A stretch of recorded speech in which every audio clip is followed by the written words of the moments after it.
I got completely polluted last night. Nothing like a good hangover to pick you up. I wasn't hungover. You gotta be over to be hungover. I'm still half snockered. That was some evening. Me and John Corcoran, we were really flying. John Corcoran, the one on the network news? Mm-hmm. Oh, I see him from Vietnam in his combat jacket, tucking under the bullet. That's the one. He used to work here. No kidding. Hey, is he as great looking as he looks? You know, I mean on television. He's beautiful. That's coffee. Like last night, about 2 a.m., we're in this place, see, and John orders sake, Japanese wine, right? Yeah. Now, understand, we're not in some quaint little Japanese restaurant. We're in the lucky 7-Eleven bar and grill, a saloon. Now, the bartender at the lucky 7-Eleven doesn't get this request very often. But John just stands there looking him straight in the eye. And the bartender got him the sake. No, he threw us both out. Mr. Grant, I seem to have missed the point of the story. The point is, I haven't been thrown out of a saloon in years. And John managed it. That's what I call a newsman. Well, if that's what you call a newsman, what do you call this? Hi, guys. What are you doing in so early? I'm in because I'm upset about being wakened at 2 a.m. by an obscene phone call. I've never had anyone say things like that to me. What are you telling me about it for? Because it was you. Yeah. Hey, I'm sorry about that, Ted. It's just that whenever I'm with the really first-class newsman, I get furious thinking about you. I'm glad he apologized. I think it cleared the air. Newsroom. Yeah, okay. That was the receptionist. She sounded like she was doing deep breathing exercises. John must be on his way up. Now, look, everybody. I know John, and even though he is kind of a famous guy and won a lot of awards, don't make a big deal over him, okay? It would only embarrass him. You still can't say hello like other people, can you, Murray? You see, what did I tell you? He's embarrassed. How are you? What are you doing up this early? Don't you remember, Lou, last night we were sitting on the curb in front of the Lucky 7? You said I could use my old desk if I needed it. But it's occupied. Oh, was this... Well, all the desks are occupied. I mean, I never use mine. I'm Mary Richards. John Corcoran. You gonna be around later? I'll buy you a sandwich. Fine. Maybe we can get thrown out of a luncheonette. No, you can't, Mr. Grant. You're having lunch with the sanitation commissioner. Oh, yeah. Talk about garbage over lunch. Sorry, John. Well, look, as long as I'm chasing you out of your desk, gonna take you to lunch? Yes. Good. Well, I guess you can take care of yourself. After all, it's just a lunch. Come on, John. Come on. Lunch. Lunch. Murray?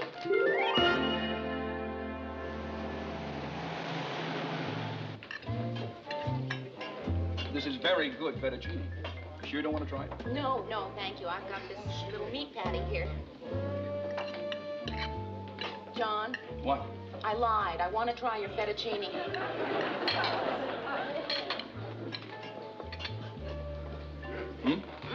More? Oh, no. I've seen you on television, haven't I? Don't tell me. You're, John Corcoran. No, Yes, you are. Oh, I just love your news. Oh, I mean, I really hate the news, but the way you do it. Oh, Thank you very much. It's really just heaven. I wonder, would you? Oh, my pleasure. Is there anything special you want me to write? Yes. To the most well-informed woman I have ever met. That'll just destroy my husband. Is she, Yes, she is. Oh, would you mind? Oh, thank you so much. You're welcome. I shouldn't have done that. Now, what's the harm? Well, I didn't want to disappoint her, so I wrote the first name that came into my mind. Ringo Starr. Mrs. Ringo Starr. I didn't want to spend the whole afternoon trying to figure out who Mary Richards is. Well, I can think of worse ways to spend an afternoon. Well, let's talk about you. Before Vietnam, weren't you in Russia? Yes. Are you involved with anyone right now? No. How about some dessert? Oh, I'm sorry. I thought you were on a diet. What would you like? Actually, I was thinking about having the fettuccine. Are you going to throw those away? You want them? Oh, yeah. My girlfriend and I are pooling our trading stamps. Oh, look, in that case. Here. What did you ever buy to get all these? A camper truck and everything to stock it with. A camper truck? Yeah, I thought I'd take some time off to just drive around the country. I haven't seen it for a long time. Oh, thank you. You're welcome. I'm married, Mary. Yes, I know. Your ring. Does it bother you? It didn't bother me until you asked me if it bothered me. I mean, I don't know why I even bring it up. This is just a lunch, right? Well, I was thinking of it as a little more than just a lunch. But, I mean, that's what it is. Look, rolls, butter, ice water, restaurant. That's a lunch. Let me explain why I told you I'm married. No, it's nothing The like reason I this. told you I'm married is because I'm separated. John, why don't we change the subject? All right? If you're so separated, how come you're still wearing the wedding ring? That's a funny thing. Oh, is it? I just can't seem to get it off. Now, go on, try it. Well, no, I'll take your word for it. I guess to get it off, I'll have to cut it off. Oh, waiter, could I have a knife? My butter. You wouldn't have me. Look, all right, I'll admit he's intelligent, charming, good-looking, really polite. But the important thing is, I'm just not interested in him. I know what you mean. Looks, intelligence, charm. They turn me off, too. Yeah. Okay, think about this, Rhoda. What happens when these separated men go back to their wives? I don't know. Maybe a little kissing, fooling around. I don't know. I mean to us. Oh, Mary. Rhoda, go home. Who is it? John Corcoran. Rhoda, stay right here. Well, hi, John. Hi. Won't you come in? Thanks. John, I'd like you to meet my roommate, Rhoda Morgenstern. Rhoda, this is John Corcoran. How do you do? Hi. Got any more stamps? What am I laughing at? Everywhere I go, they keep shoving these things at me. There. Ooh, great. John and I had lunch together today. Oh, yeah, I think you mentioned that. Oh. Well, sit down, John. John's just back from Vietnam. I think you mentioned that. Oh. He just bought one of those, A camper, you told me. to drive around the country? Yeah. Where you from, anyway? Los Angeles. That is, my wife lives there. We're separated. I know. I think I mentioned that. Would anyone like some coffee? None for me, Mayor. I just want to go to bed. I'm sorry, I'm keeping you up. No, you're not. All I have to do is go upstairs to my apartment. I thought you two were roommates. What made you think that? Mary just said so. Oh. She's right.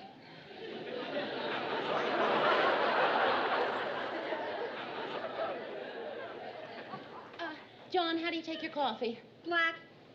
He took it black at lunch.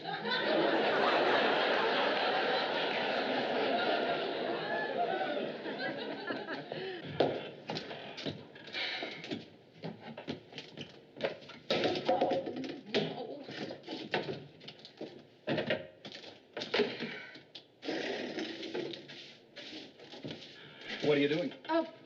Sweeping. I thought you were making coffee. I am. It's going to taste a little strange, though. You can forget about the coffee.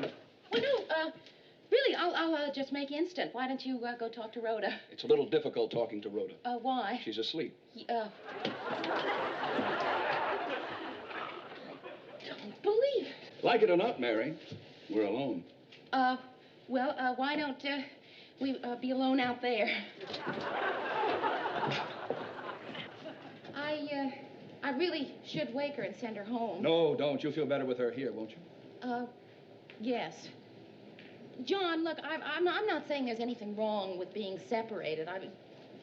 maybe I'm being dumb, but there are all kinds of ways of being separated, you know?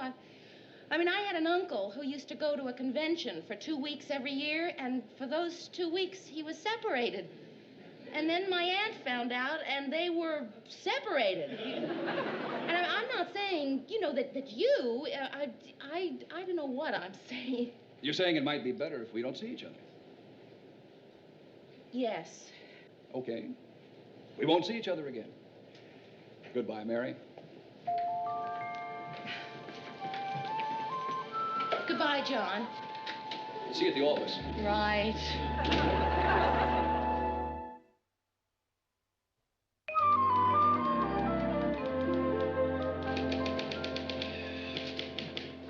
What are you working on? I think there might be an idea for a good documentary in this. America by someone who hasn't seen it for 3 years. Who? Jimmy Hoffa?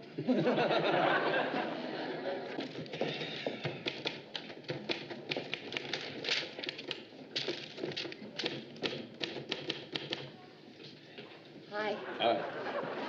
Am I in your way? No. If I am, I can use this end of the desk and you can have the rest. No, really. I never use the desk.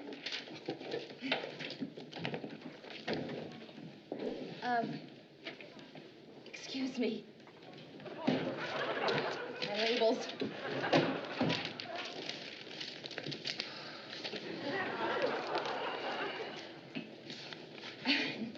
My addresses. Mary, there's nothing wrong with sharing a desk with a separated man. I know. It's just, I never use a desk. Really.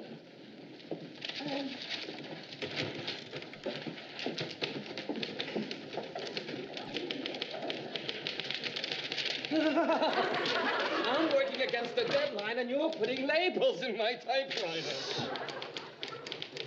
Well, Mary, look, I was wondering about something. Maria and I are having some people over Friday, and we want you to come. Oh, good. I'd love to. And look, if you're the kind of person who thinks they have to bring a bottle of wine or something, don't bother. We have all the wine we need. Okay. We're a little short on cognac, though.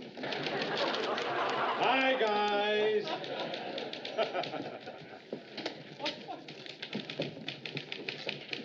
Hey, Johnny. Don't get any ideas about taking over my job. A sincere-looking chimp could take over his job. What's that, Mer? I said a sincere-looking Ted. My wife and I are having some people over Friday night, and we thought maybe you'd like to come. But gee, Mer, Friday night I tape Sunday's News and Review. Shucks. Sorry to disappoint you. Good evening. This is Ted Baxter. He's never been able to figure out why we always have our parties on Friday nights. Mary. Hi again. Yes, sir? Sit down. Did John say anything to you? About what? He asked if I could spare you to help him on some research, and I said okay. He asked you for me? Hmm? No. Huh? No, sir, I can't. We seem to have a little misunderstanding here. What I just said was not a request. He's a friend of mine, and he needs some help, and I want you to help him. Is that clear? Yes, sir. Then I expect you to help him. No, sir. It would make things very uncomfortable for me. Why? Oh.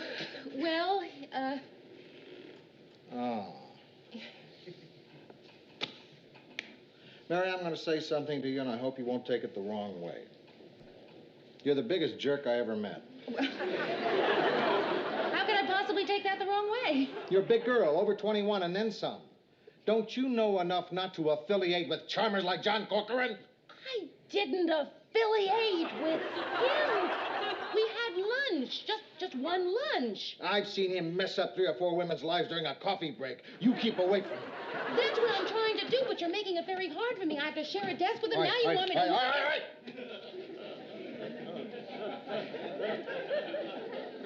It's my fault. But how did I know you'd see anything in him? I don't know what anyone sees in anybody. But I do. I like John. He's what you call a man's man. But that can be bad news if you're a lady. You mean like his wife? He separated again? Again? John and his wife had more reunions than the Whiffenpoofs.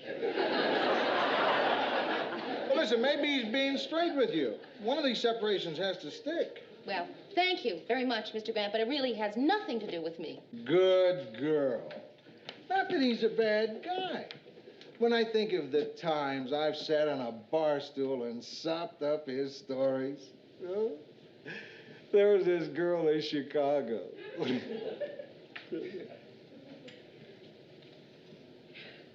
If he so much as comes near you, you let me know.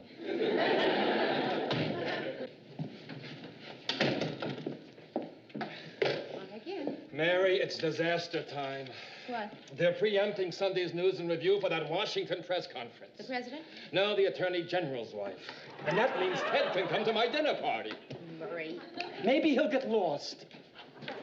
Mary, did Lou talk to you about... Oh, about my working for you? Yeah. Well, yes, but he decided that I have too much to do, so sorry. Okay. I'll see you Friday night, though. Well, John, I'm going to be busy Friday night. I really am. I'm going to Murray's house. So am I. Oh.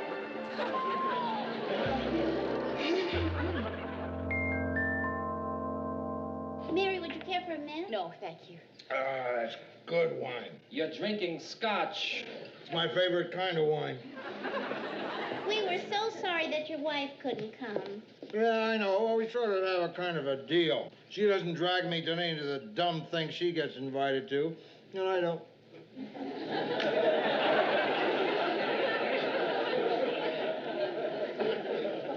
I think I'll have some more of that Scotch wine. Ted, it's so nice seeing you outside of the office for a change. Yes, well, some celebrities don't like to socialize with their coworkers, but I feel it's good for morale. Oh. You're not talking to me. Well, certainly I'm talking to you. Of course I am. Marie, the chop suey was fantastic. Oh, thank you. Speaking of things Oriental, when I was on assignment in the Far East last year, I found the natives very friendly. And our boys delighted to be there. Did you? That's because he was in Hawaii. You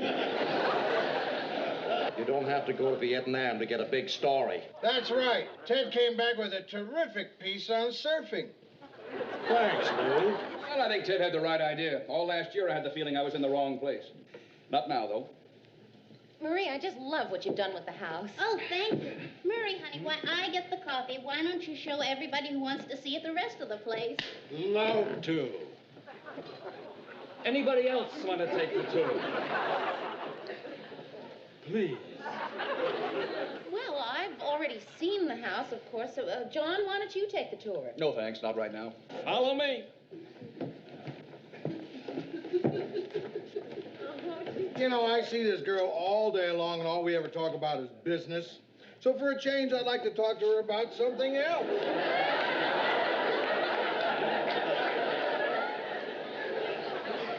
And there are so many things to talk about. There sure are. Did you get those books out of research that I had you? Yes, sir, I did. That's business, isn't it? But then what's wrong with talking about business? I think I'll go join the tour. I'll see you soon. Don't miss the master bathroom. It's the highlight. Mr. Grant, thanks For what? for what you did. I appreciate it. But, Mr. Grant, don't do it again, okay? It's tough to say you're welcome after a thank you like that. Well, it's just that I've got to figure out how to handle this myself. I just wish he'd stop coming on like this in front of everybody. Maybe I can figure out a subtle way of getting him under a cold shower. I think so far, you and I, though, are probably the only ones who are aware of what's going on. And this is the family room. The tour is over. Oh, this is nice. We were here before, Ted. Well, it's still nice. Game time! Games? Sure, games. What's a party without a few games? You know, charades, association. Oh, I thought you were going to have us all get in sacks and hop across the room. Hey, does anybody have any new games? How about the truth game? You know what's always fun? Continuation. I think that's what it's called. You must have played it, where somebody says a word, and then the person next to them has to use a word beginning with the last letter of your word. Sounds great. Well, no, it really is. Like, well, if you said boy, then Ted would say yellow, because yellow begins with Y. Well, do we just keep on doing this, or does the game have an end? No, it ends. It ends when someone's stumped. Well, let's try it anyway. I'll begin. Box.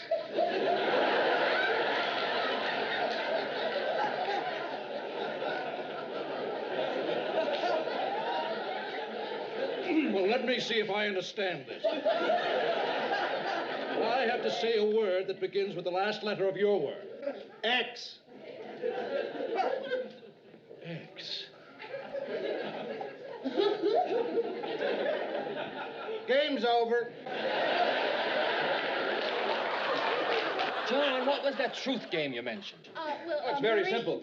We each make a statement about ourselves. Then it's up to everybody else to guess if that statement is true or false. And the whole point is to make your statement intriguing. That way you get an idea of what people think about you. Remember, the whole point is to say something provocative. Let me try one. I think I'm in love with a person in this room. True.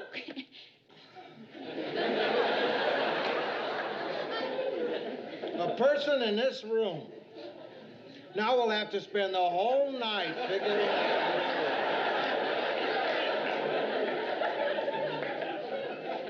It's your turn, Mary. My?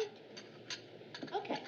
All right, my turn. I think that there is a person in this room who uses the word love like other people use the word hello. False. True. I didn't know this game could have ties. Let me try another. I'm seriously thinking of getting a divorce. John, no, you're not.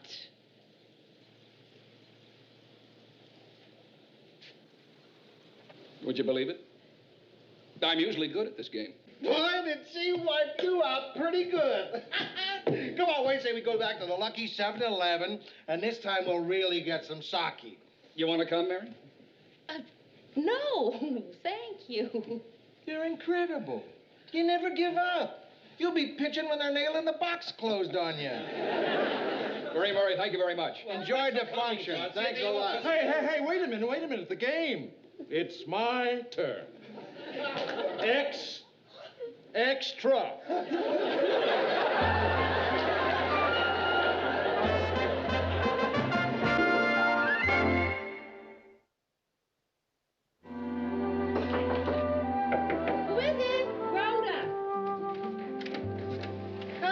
I was just coming in and saw your light. How was Murray's party? Well, it turned into a sort of farewell party. Oh, yeah? For who? John and me. You mean no more stamps? Oh, Mary, our partnership is just bombed. It'll take us a year to get an electric blender now. Well, I think I have a plan. Why don't we split the books? You take 6, I'll take 6. We'll each get what we want. Great. I'm going to get the baseball mitt. What? For my nephew's birthday. Oh. Hey, I'm going to get one of these. For the barbecue? No, the guy in the chef's hat standing behind it.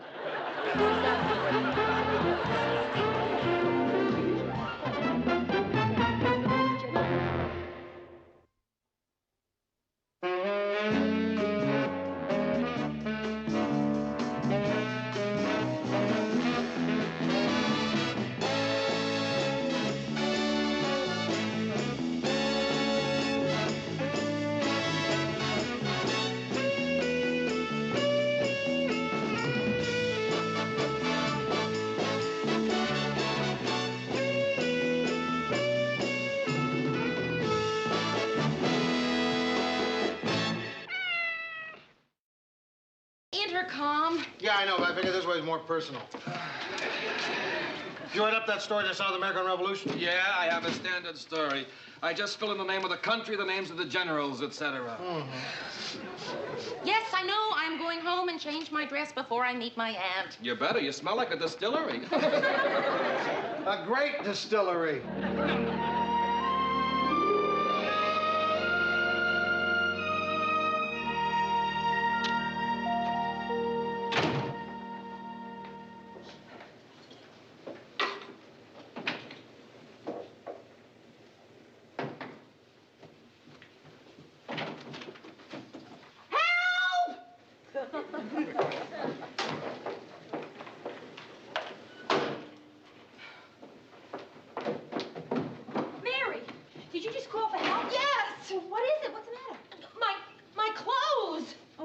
you mean? You smell like you've been dancing with Dean Martin. No!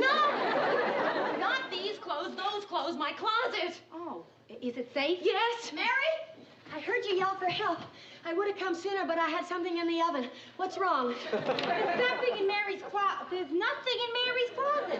Where are your clothes? Gone. Everything in the closet is gone. Mary, call the police. You're right. I gotta call the police. I hope they get here in a hurry. My poor aunt is waiting for me on a street corner. Hey, Mary, let me handle this. If you want the cops fast, I can get them here fast for you. Great. Hello, police. There's a man with a gun trying to get into my apartment. Rhoda! Mary Richards, 119 North Weatherly, apartment D. Hurry! He's coming in! Rhoda, He's pulling the phone out of my hand!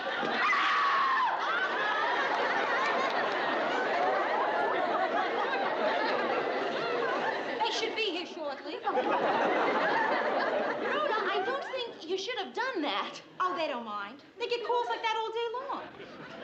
Oh, I can't tell you how creepy I feel to know that there was some stranger in here breathing heavily and pawing at my things with his hairy arms. How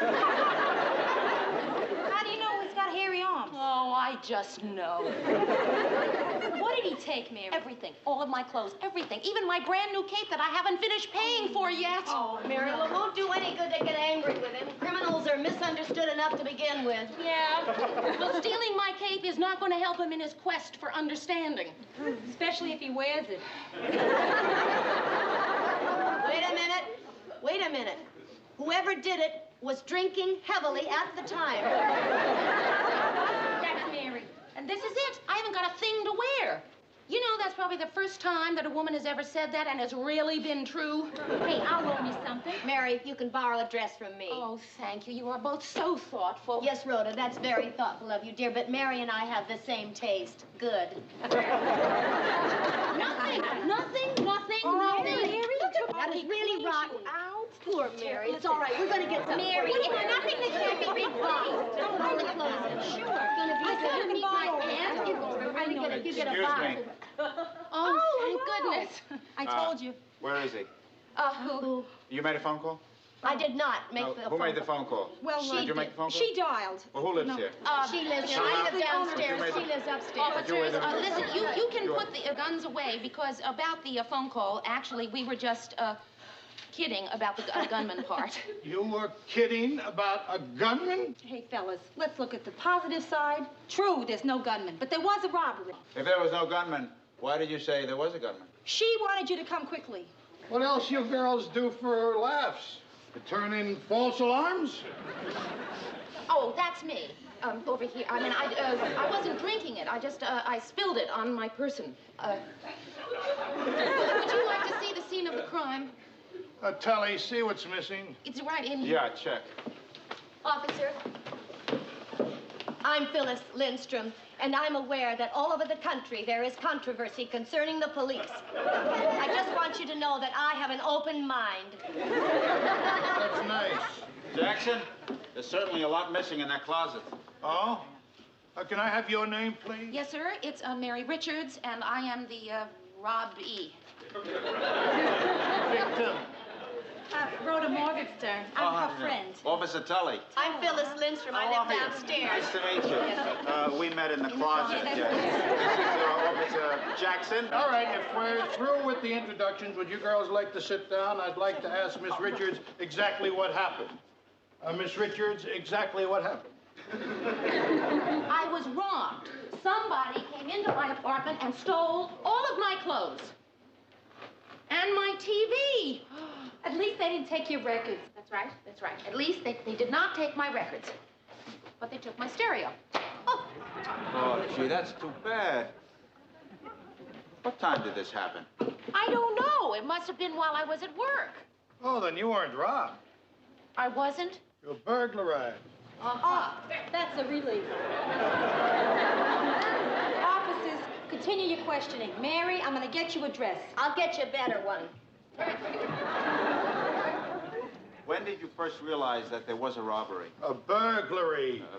When I came home about 10 minutes ago and looked in my closet and noticed that there was nothing in it.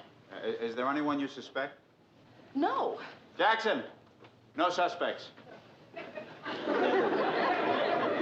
This next question that I am going to ask you, you may think it's a very personal type of question, but for those of us who have taken the exam to be a detective, as we know, it has to be asked. Does anyone else have a key to your apartment? No. I didn't think so. Jackson, there's something very intriguing about this case. Yeah, I wonder what. Leave the detecting to the detectives. I want to talk to you for a minute. Yeah, excuse me. Just be right. You always have to put me down in front of people? Only when you start acting like Ironside. You're acting like Ironsides. Officers, I do hate to seem to be rushing things, but I really have to get going. Just be a few more minutes. Jackson, why don't you check the window sash over there? Huh? Mary, here's a dress for you. It's brand new, never been worn. Oh, Phil. Here it is, Mayor. It has 10,000 miles on it, but it's just back from the cleaners. Try this one on. Oh, that's the brakes, Phil. Polly, come on. Wait a second. Would you wait a second? I want to see how she looks in it. Officer Tully, you know, Bess, that's my daughter. Oh, Officer Jackson should be here. He would appreciate this. Bess came home from school the other day and she said, the policeman is our friend. That's very nice. I'll tell Officer Jackson. You know what I said to Bess? I said, Bess, you are absolutely right. Gives you an idea of the fantastic conversations they have at home. Well, one thing's good. Mary won't have to worry about being robbed again. Oh, that's not necessarily true. You see, many times they come back to the same place. Do me a favor. Don't tell Mary that. I heard. Is that true? Oh, you look terrific. That's a great color for you. Thank you. Is that true what you said, that they sometimes come back? Oh, seldom, very seldom. And if you need any help, just, call and ask for 1636. All right. Extension 1636. No, badge 1636. Badge. I don't have an extension. Oh. Nice meeting you, girls. Yeah, Tully. We'll have to do this again sometime. Thank you. I hope your aunt doesn't think that's a maternity dress. Hi, Mr. Grant. Yeah. Thank you for giving me the extra half hour. I think I got some really good dresses. Anything big happening around here? Nothing. The biggest story of the day is that somebody talked at the Paris peace talks. Boy, I never realized what a hassle being robbed could be. The man at the insurance agency acted as though he thought I did it. You settle a claim yet? Yeah, I signed yesterday and got the check today. For about 20% of what my clothes were worth. Well, at least they paid off quickly. Yes, and then they canceled my policy. That figures. They love you as long as you never have a claim. Hey, Mayor, did you buy some new clothes? Oh, yes. Oh, I bought a sport coat that color. Brings out my eyes. Which one, the blue or the pink? Start writing. Red China just signed a mutual defense pact with Albania. Albania? That's the capital of New York, isn't it?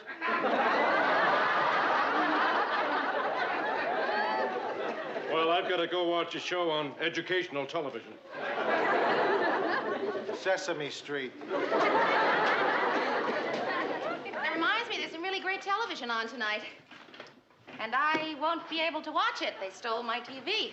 You can come over to our place and watch it, man. Oh, thanks, Murray. No, I guess I'll just stay home and have a good time listening to my records. No. Well, I'll just stay home and have a good time cleaning my oven.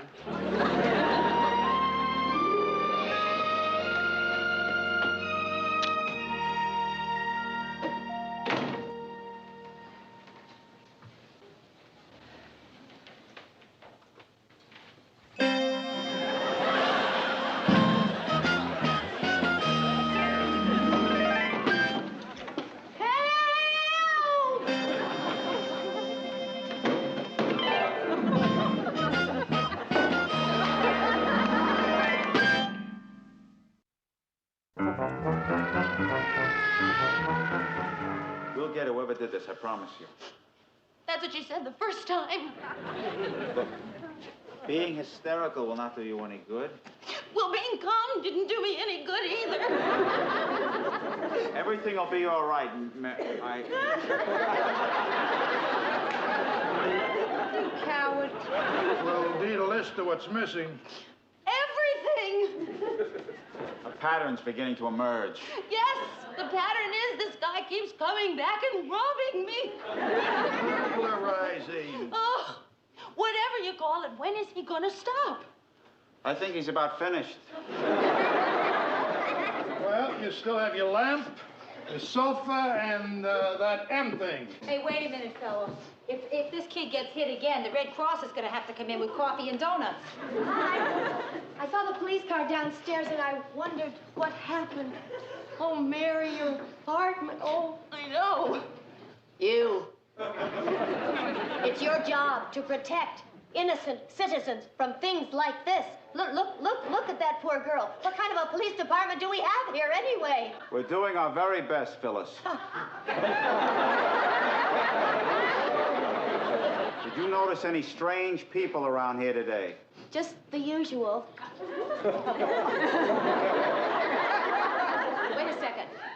Wait a second. As I was leaving for my Esperanto class, I saw a big truck parked right out in front. I didn't think anything about it at the time. Can you describe this big truck? Yes, officer. It was a truck. Big. Phyllis, please try, because the only hope I have of getting my things back is if you can remember. So, Phyllis, if you could. It was blue. Good. Or was it green? I don't know. I didn't see it. I guess it was blue-green. Sort of an off blue-green. Not unlike the color of my new hostess gown. Why don't you give them a swatch? Was there anything else you noticed besides the blue-green?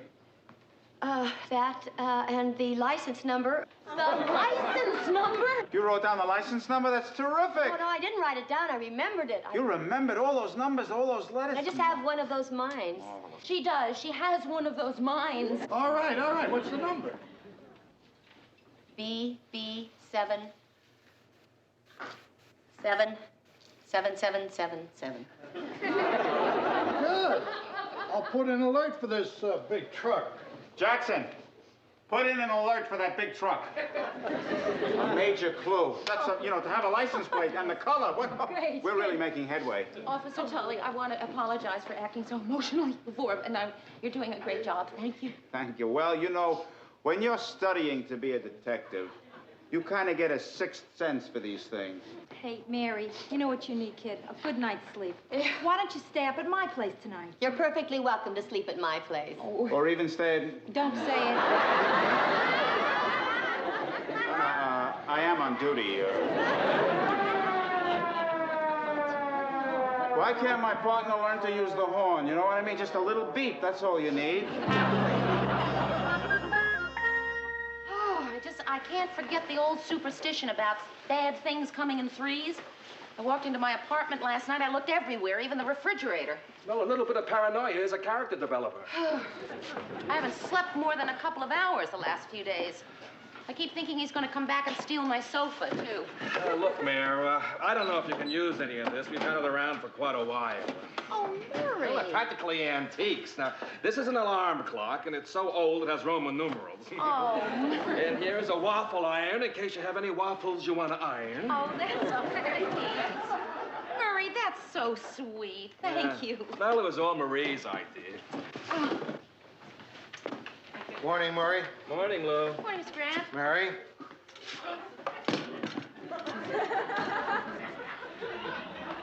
I don't like the coffee it makes.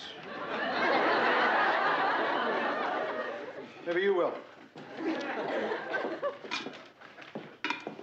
Murray, will you look at this? This pot has never been used. He went out and bought it for me. Well, don't tell anyone. You'll ruin his image. Hi-ho, everyone. I think you can quit worrying. The third bad thing just happened. A little something to help you rebuild, Mayor. It's for your kitchen. Oh, Ted. It's an ice crusher. Oh, Ted, that's sensational. You know, I've always wanted an ice crusher, but it's kind of thing you never think to go out and buy for yourself. Thank you. Is it electric or manual? All right, so it isn't one of those big electric fancy ones. What's wrong with that? Calling that an ice crusher is like giving someone a match and calling it a barbecue. Here, Mayor, I'll show you how it works. You put an ice cube in your hand here, see? And then you strike it like this, and voila! I've always wanted to know what voila meant, and now I know. It means I've got a handful of crushed ice. You're some joker.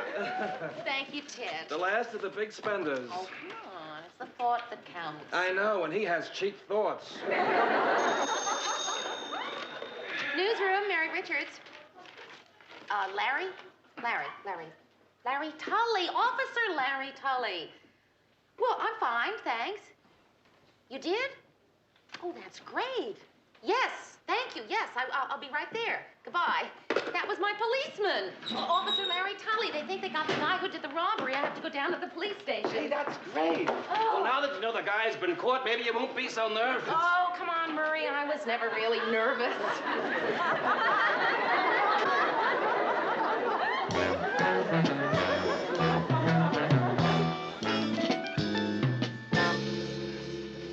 All right, let's see here. Richards, Mary Richards breaking and entering. Yes, that's me. Tully said if you got here before him to wait. Would you like a magazine? Oh, thank you very much.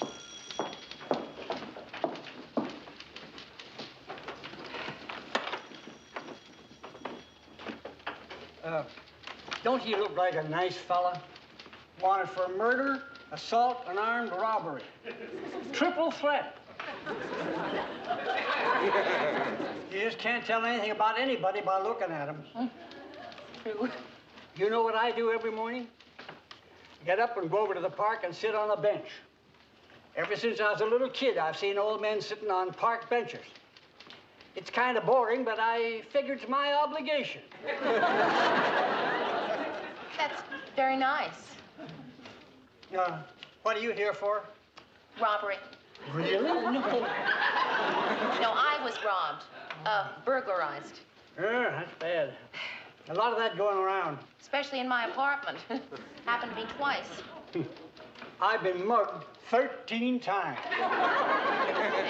Well, you certainly don't look it. Oh, I guess I'm just mug prone. Of course, hanging around the park doesn't help. You'd think those muggers would go to a nicer neighborhood so they could make a better living. Yes. Tell me, have you ever been to one of these identifications before? 13 times. You just go in that room over there and they line the guys up. It's better than sitting on a park bench. Yeah. Well, I'm going to have a pretty difficult time identifying this man. How come? I've never seen him before. That'll make it tough, all right. Hi. Hi. Oh, hi, Jerry. Hi. Well, what do you think? How do you like it? What? Oh, congratulations. You made detective. No, it's just a new suit. Oh. Well, you certainly should be a detective. Thank you. Do I have to see the burglar? No. Oh, good. One thing. Did he have hairy arms? Yes. I knew it. No, we just want you to identify some of your things. You got my things back? Well, we think so. How did you do it? That's terrific. Well, Jackson and I had just come on duty, and we were cruising when we spotted the truck. And you recognized it from Phyllis's description? No, they had changed the license plate, but there was still something suspicious about it. They were trying to make people think they were one of those charity groups. Well, that certainly was pretty tricky of them, wasn't Well, it? it would have been, except for the name they had printed on the truck. The Salvation Navy. Stupid people.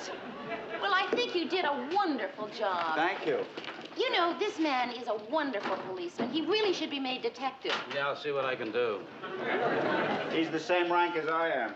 Forget and get the receipts for everything she takes. Right. My TV set. Your alleged TV set. And my alleged clothes. Oh, great. The rest of the stuff is down at the warehouse. Oh. Hello, Miss Richards. Oh, hello, Officer Jackson. Did Officer Tully tell you you'll have to leave one of your dresses for evidence? No. Oh, yes. Oh. Well, here. No, that's my favorite. I want to wear that tomorrow. All right, take this one. You know, I like that one. Do you like Yes, that? it's nice. Yeah.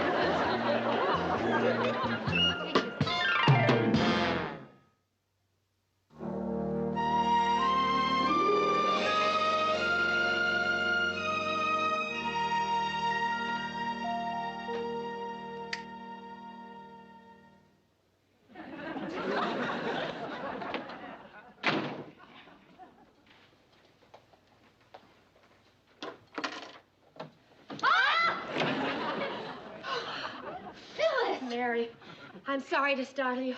I just came up to get my dress. I need it for tonight. How did you get in? Oh, well, I used my nail file. Mary, your lock is really easy to pick. No wonder you get knocked over so often. Bill, couldn't you have waited until I got home? Well, I didn't know how late you'd be. Lars and I are going to the SCARD convention. Bill, what is SCARD? SCARD. S-C-A-R-D. SCARD. The Society of Concerned and Responsible Dermatologists.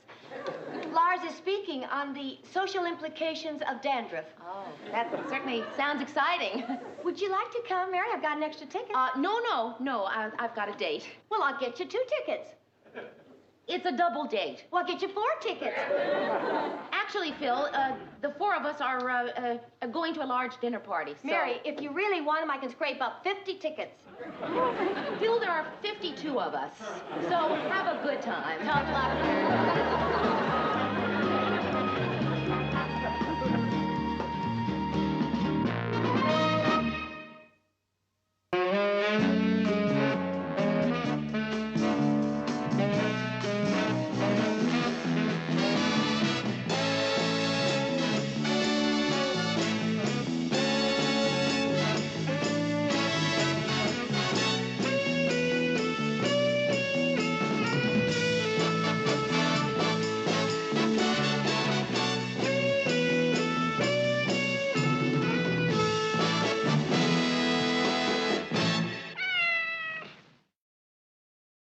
Maybe even the world.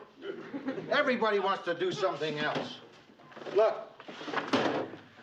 this is a little something from Ted. It's a television series idea called The Ted Baxter Show. What's it about? Beats me. All he submitted was the title. I guess he thought I could just take it from there. Here's an idea for an original musical comedy from Gordy the Weatherman. Fair and warmer. How is it? Predictable. And here's the worst one of them all. My novel. Mr. Grant, you wrote this? Hmm? It's beautifully typed. That's what the last publisher said. I thought I was going to be the new Norman Mailer or something. What's it about? It's based on my experiences on Iwo Jima and Guadalcanal. Wow, that sounds exciting. You want to read it?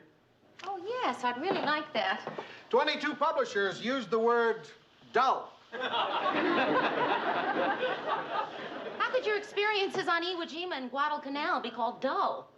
Well, for one thing, I was there in 1958.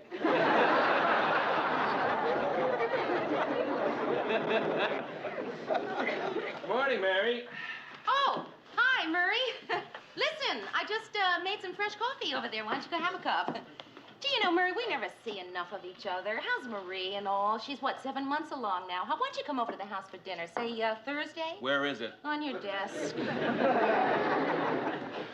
Oh, boy. Oh, come on, Murray. Listen, you know how many times Noel Coward's first play was turned down before it was finally produced? How many? I don't know, but I'll bet it was lots of times. Not this many. Murray, why do you want to do that? Well, it would just seem like the appropriate thing to do. That's where it belongs. It does not belong there. I happen to like your play. Well, then I'm glad they sent it back. You can read it again. I'll tell you one thing. That is the thickest rejection letter I've ever gotten. Murray. Go ahead. No, don't go ahead. I know them by heart. Our schedule is full, or unfortunately, we are not in the market for any new productions at this time. How about, and we are delighted to do your play. Yeah, that one too. What? And we're delighted to do your play. We plan to go into rehearsal within the next few weeks. Enclosed are the standard Dramatists Guild contracts for your signature. The Twin Cities Playhouse is proud to have a play of this caliber by a promising new local playwright as part of our 17th season. Wait a minute. I don't remember submitting my play to the Twin Cities Playhouse. Are you sure? Yeah. Well, how do you suppose they got it? Hi, guys. Hi.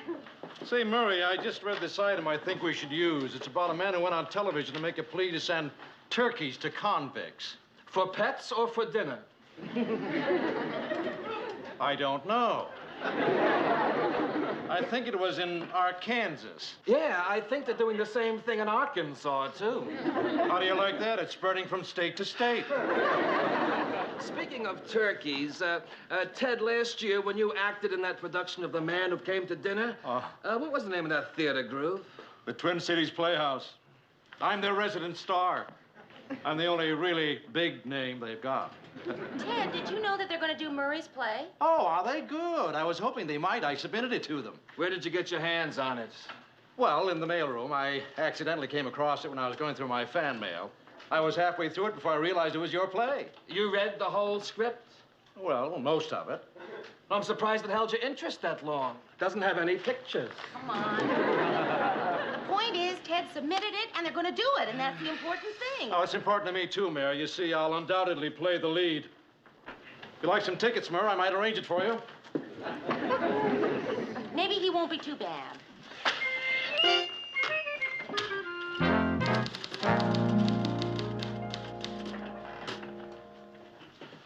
The star of the play that I worked on for 3 years can't pronounce the names of states.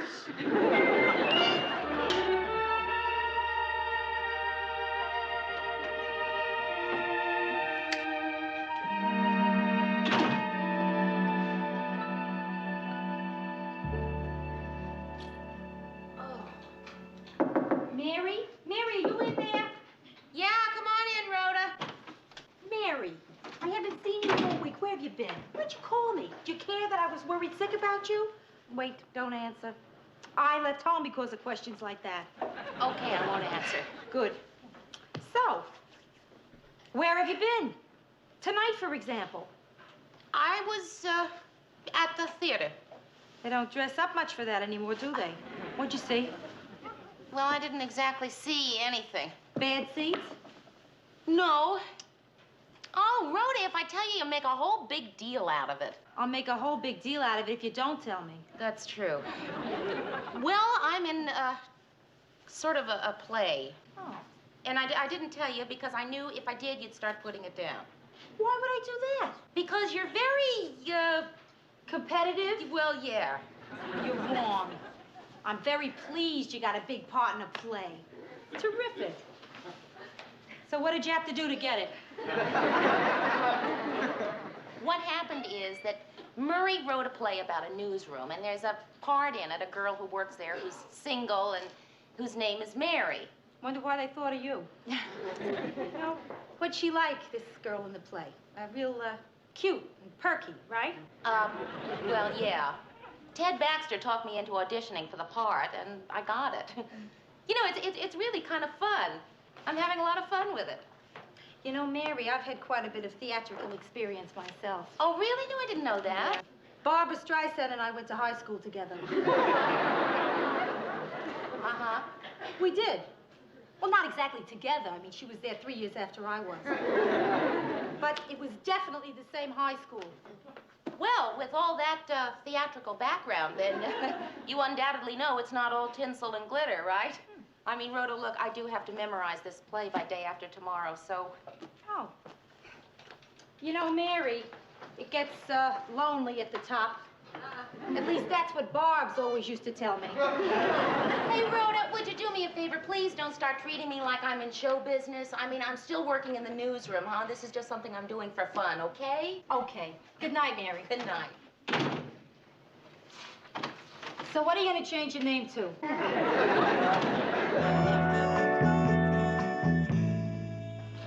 Good morning, Mary. Hi, Murray. I thought rehearsal went pretty well last night. night, didn't you? Well, it's coming along, except for Ted. You know, you're really very good. You've got a real flair for comedy. Oh, thanks. I had a little stage experience in college. No, like what? I was a homecoming princess. That's terrific training, all right. Yeah. Well, who needs experience when the part is that good? I mean, it's so funnily written. Hey, thanks. Hey, Murray? Do you really think that I'm that dumb? What are you talking about, Mary? Well, you know, it can't be a coincidence. The girl I play has my name. She works at my job and is pretty much of a, you know, dum-dum. Mary, it isn't you.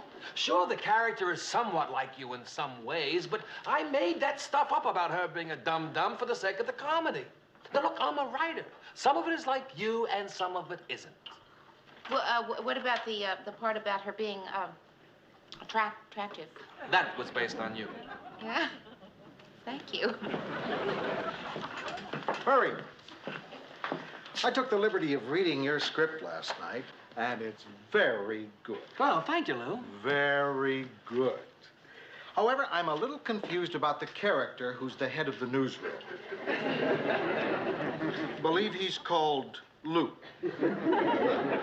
Every time he speaks, he seems to be yelling or shouting. Does somebody around here named Lou do that? Mr. Grand, Murray is a writer. Some of it is like you, and some of it isn't. Oh, I see. I was certain that was it. I was also fairly certain that in your rewrite you changed the name of that character. You know, I intended to do that. I thought you might. Thank you. Oh, Murr. I'm having a little disagreement with the director. He refuses to put up applause signs. Ted, I don't think they have applause signs in the theater. Well, then how do the people know when to laugh or applaud?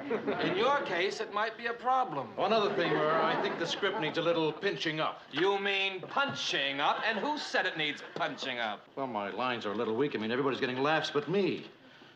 Work on it, will you, Murr? I've got to have it all put on cue cards pretty soon.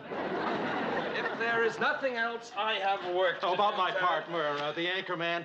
I'm sure it'd be easy to punch it up a little. I mean, it's so rich with material. Actually, it was the hardest part to write. Oh, why's that? Because, Ted, basically, I consider anchormen to be colorless and dull. Many of them are. Work on it anyway, will you, Murr?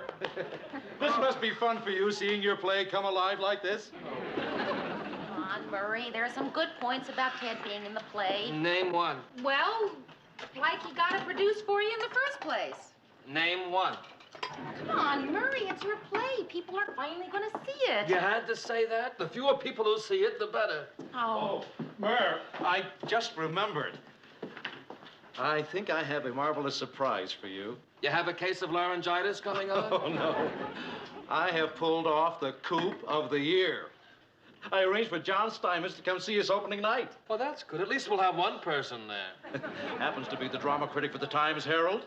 Pulled a couple of strings, and he's coming to review us. Mary, remember how rotten I felt when I thought my play was being rejected again? Uh-huh. Well, looking back on that now, I think it was a high point of my career.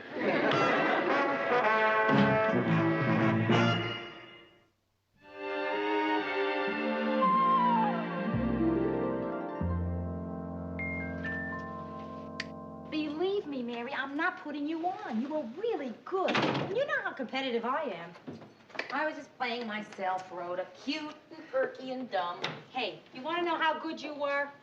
You were so good, I was filled with hate and envy. You're not just saying that? No, I mean it. Thanks. Boy, oh boy, that Ted Baxter, I now have a new standard for terrible. Yeah. Oh, I can't imagine what that critic is going to say about it. Hey, maybe I better tell you now, Mayor, sort of soften the blow. I was sitting next to him and he kept taking notes. He was writing down words like bad and awful. And a couple I don't think they'll print. No, Rhoda, I saw where you were sitting. It was next to the director. Hey, will you give me a hand? Sure, whatever. Put this stick on the table. Mary, I think one is plenty. From what I could hear, that not that many people are going to come to the party. How'd you get stuck giving a cast party anyway? In New York, we'd all go to Sardi's and wait for the reviews. Hey, that's a great idea. Let's go to New York and wait for the review. I'll get it. Thanks. Hey, listen, no matter what you think, you were terrific tonight. Coming. Hi, Ted. We were just talking about you. Thank you. Thank you. Ted, you've met my friend, Rhoda Morgenstern, haven't you? Yes. No, I don't believe we Met? have. I guess I've met you, but you haven't met me. I guess that's it. Oh, what did you think of me tonight? Well, Ted, you were just incredible. You're too generous. Yes. Say, Mayor, I lost track. How many curtain calls were there? 1. It must be Murray and Marie. Oh, I bet he's a happy man tonight. Hi. Author. Where are your friends? The ones that were with you at the theater? They had to go home. Right after the first act. Oh, what a darling apartment. I thought that the play went just great, didn't you, Mary? Oh. Oh, Mary wrote quite a play. I'm so proud of you, honey. And you were really just great, Mary. Oh, well, no, Marie, you, with a part like that. What did you think of me? You were just unbelievable. Thank you. What did you think, Mary? You were everything I expected you to be. Thank you. Well, can I get a drink for anyone? Nothing for me, Mayor. Well, I'd love some milk. Yeah, I'll have a double scotch. He's drinking for 2. The only good thing is he or she wasn't here to see the play. You know, I think it went awfully well tonight. I'm sorry I forgot a few lines, but I think I ad-libbed my way out of it very neatly. Ted, saying excuse me and walking off the stage to check your script is not... By the way, Mary, where's Lou? Oh, he stopped off the Times Herald to pick up the reviews. Is there such a thing as a triple scotch? Say, Mayor, you know you're too modest. Why didn't you come out with me for that second bow? Because I thought we were supposed to wait until someone applauded. I'll get your milk. What are you doing in here? Trying to think of a new word to tell Ted if he asks me again what I thought of his acting. I've run out of non-committal ways of saying rotten. Would you just get out there, please? I invited you here because you're fun at a party. Mary, I'm fun at a party where there's a lot of single men, and you do what my mother used to refer to as mixing. I am not fun at a party where one of the men is here with his pregnant wife, and the other one is going steady with himself. Rudy, would you just please go out there and get the conversation started? But just don't bring up anything that has anything to do with acting. Gotcha. Hi, all. Did any of you know that I went to high school with Barbara Streisand? Who? Mary! And then, when Barbara and I were in the 10th grade, we started harmonizing together. And that's when I told her, Barbs, I said, don't get your nose fixed. And the rest, of course, is history. Mayor, what did you think of me? Oh, Ted, playing opposite you was just... Thank you. Mr. Grant, how's the review? Well... He loved it, right? What'd he say? Well, I can't find it. Where is it? Reviews aren't on the front page, Ted. It's on page 26. Tragedy strikes Twin Cities. Wait a minute. That's not it. There.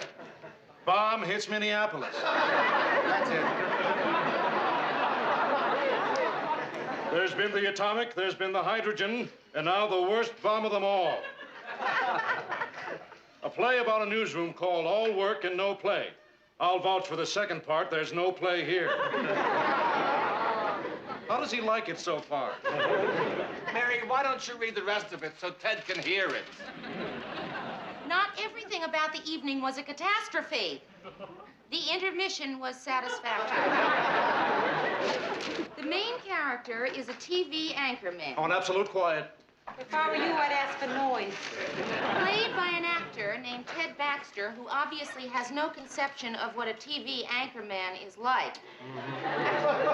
Maybe it was a mistake to make him pay for his ticket. As you all know, I have long been an opponent of nudity on the stage. However, in this case, I would make an exception. At least it would give the audience something to look at.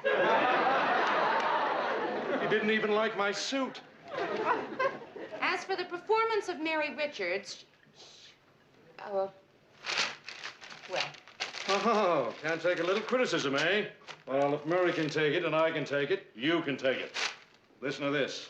As for the performance of Mary Richards, she was the one adequate note in a dismal evening. He liked her. So, Marie, what are you hoping for, a boy or a girl? Oh, yes.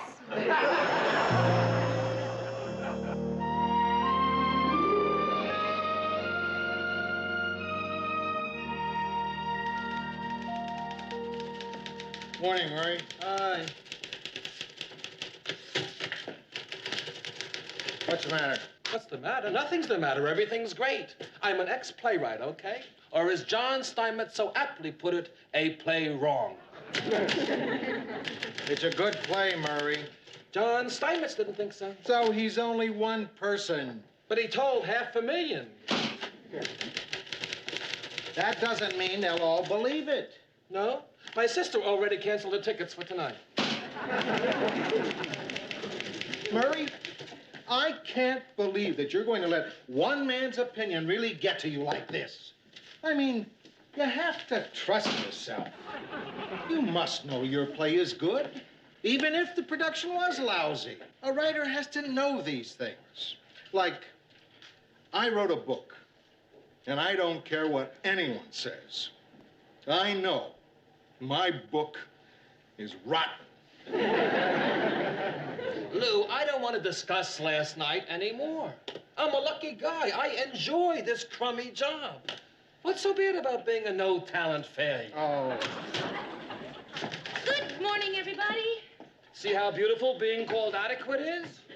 Murray, if what I have here doesn't make you feel better, then nothing will.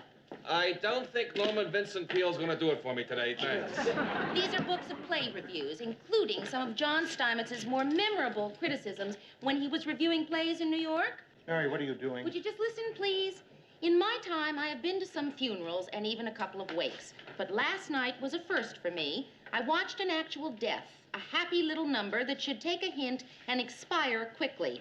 Death of a salesman. You're kidding. Nope, it's right there. Listen to this little beauty. If you love George Bernard Shaw coupled with great music, I suggest you put Mozart on your phonograph and read Pygmalion.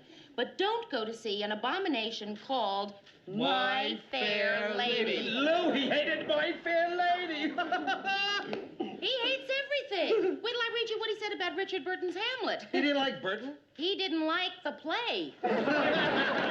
Murray, John Steinmetz hasn't liked one major Broadway hit in the 10 years he's been reviewing plays. He hates everything. What did I tell you, Murray? But I wanted to be the first thing he liked. Oh, Murray, the point is he has been wrong every time. I wonder, does that mean that I wasn't even adequate?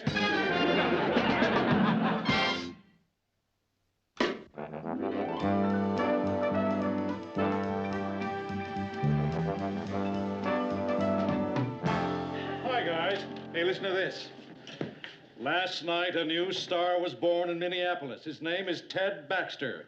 And the Twin Cities has rarely witnessed such a virtuoso performance. Ted, that's fantastic. I know. Now, if I could only get someone to print it.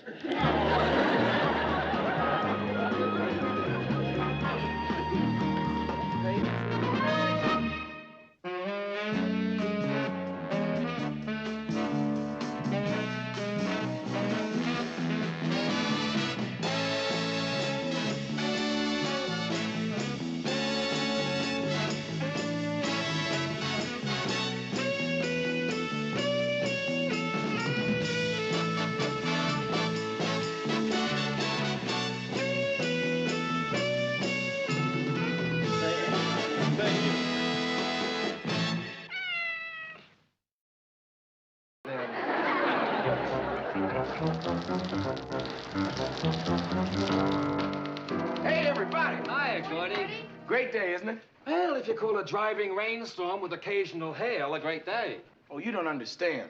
When a weatherman predicts showers and gets a rainstorm like this, it's like hitting a home run with the bases loaded. Hi, Lou. Hi, Lou. Morning, Mr. Graham.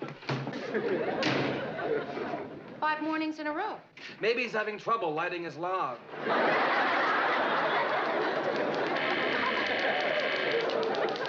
Yes, Mr. Grant? Mary, come in here. Yes, I'll be right there, sir. Good luck.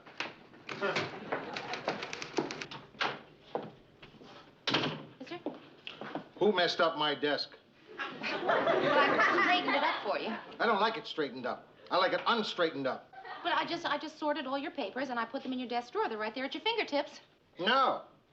The top of my empty desk is at my fingertips.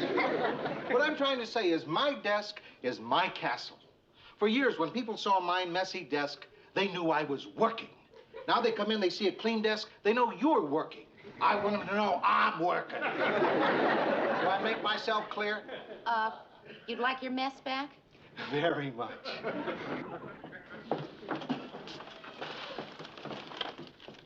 I think this pile was here. This was here, there, there.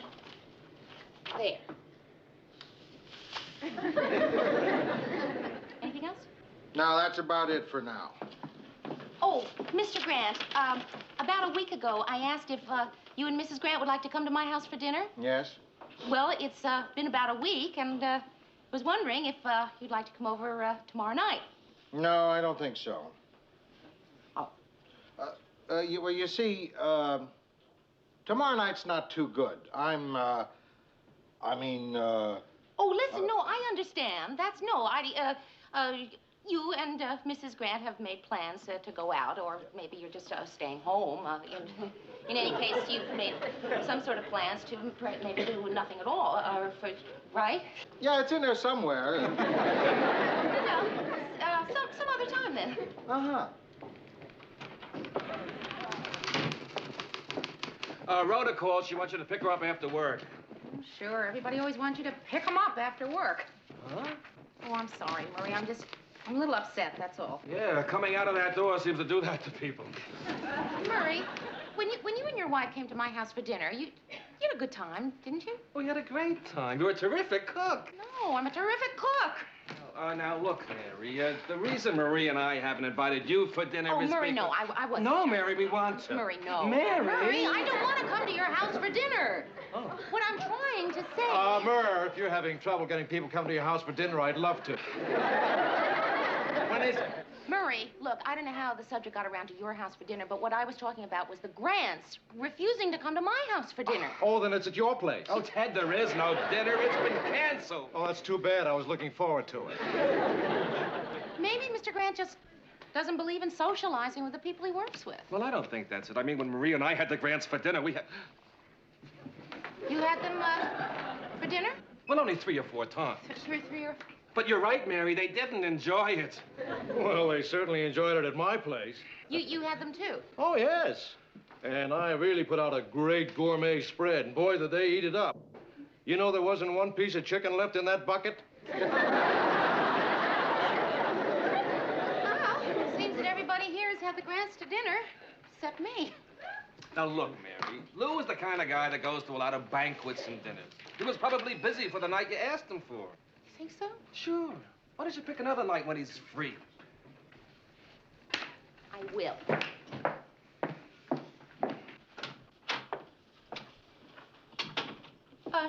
Mr. Grant. Huh? Are you busy Thursday night? Thursday night? No, I don't think so. Oh, good. Why? Because I want to have you and Mrs. Grant to my house for dinner. Oh.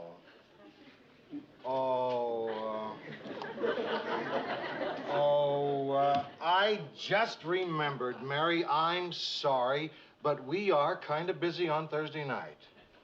Well, that's okay, because I just remembered that I'm kind of busy on Thursday night, too.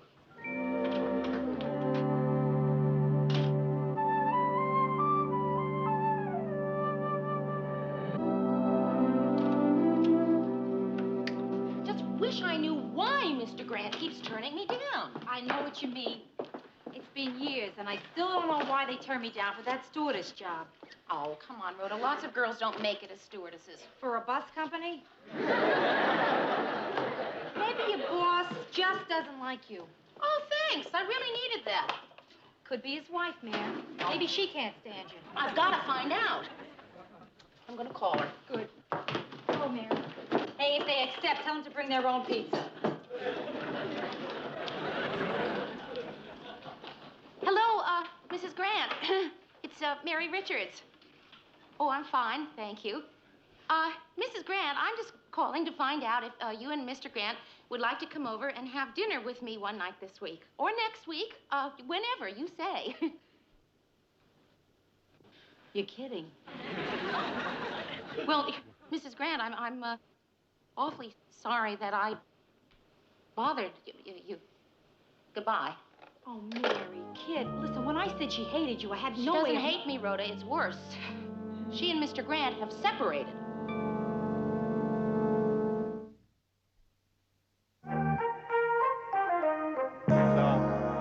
This old Italian fisherman was walking down the road. This is really a great story. It's just funny. And this car goes by, and this little boy sticks his head out the window and says, "Hey, old fisherman!" and the old fisherman says, "Hey, that's no way to talk to a fisherman, huh?" And then the boy says, no, wait. The father of the boy says, "Oh, heck, what did he say?" Hey. Oh, don't tell me. Oh, this is going to be one of those big jokes. I can tell. Hi, Mary. No, wait a minute. I know the punchline. I just have to get all that stuff up front. Is Mr. Grant in? Not yet. I guess I'll just ask Chuckles the clown. Gee, he got such a big laugh this morning when he told it on his show.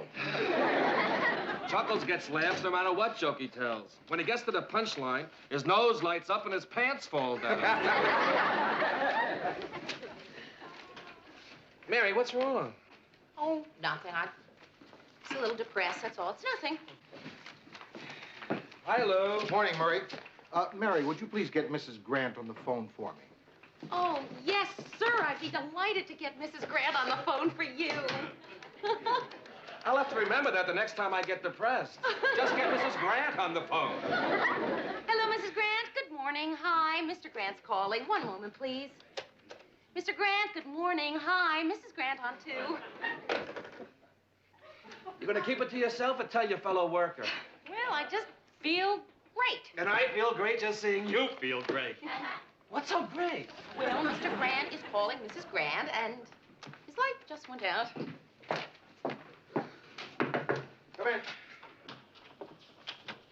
Mr. Grant, can I get your signature on these? What are you so happy about? Well, Mr. Grant, look, I know that I'm not supposed to know, but, well, now that you and Mrs. Grant are back together again, I know, and I am very, very happy. And you're also very, very wrong. Wrong? Very, very. Well, I just assumed that when you called Mrs. Grant... Mary, the reason I called Mrs. Grant was because I had all these dirty shirts. I asked her if she'd still do them for me. She said she'd just as soon not. Mr. Grant, I'm very sorry that you're separated. I'm not. I look at a separation like I look at two boxers who are going to their corners between rounds. That doesn't mean the fight is over, Mary. It just means they're resting. No, last week when you went home to your wife with your log, you just seemed so... Look, this is none of my business. No. Please sit. I'm glad you brought this up. You see, Mary, you're about the only person whose opinion I value around here. Well, thank you, Mr. Grant. I do try to... Because I know you won't do anything stupid like try to give me advice or comment in any way whatsoever. Oh. When I went home early last week, I was really looking forward to being alone with my wife. When I got there, I was alone, all right. No wife. Where was she? Enrolling at the University of Minnesota. My wife's a co-ed. Well, Mr. Grant, she was probably looking for a way to fill her days. Mary, what I think you just said is a comment. Right. Sorry. It's just that it's very hard not to comment when you care. Do you know what it's like to come home and find a 43-year-old woman doing homework? She doesn't study all the time. No, the rest of the time she sleeps. You get very tired when you're doing homework, you know. Finally, it got so bad, I had to lay down the law. I said, Edie, if you don't quit school right now, I am walking. And just to give it a little more emphasis, I started walking toward the door. I figured she'd call my name and that'd be it. But I didn't hear my name. So I started walking slower and slower. The next thing I knew, I was in St. Paul. Where are you staying? A hotel. How's Mrs. Grant doing? Oh, B's and C's.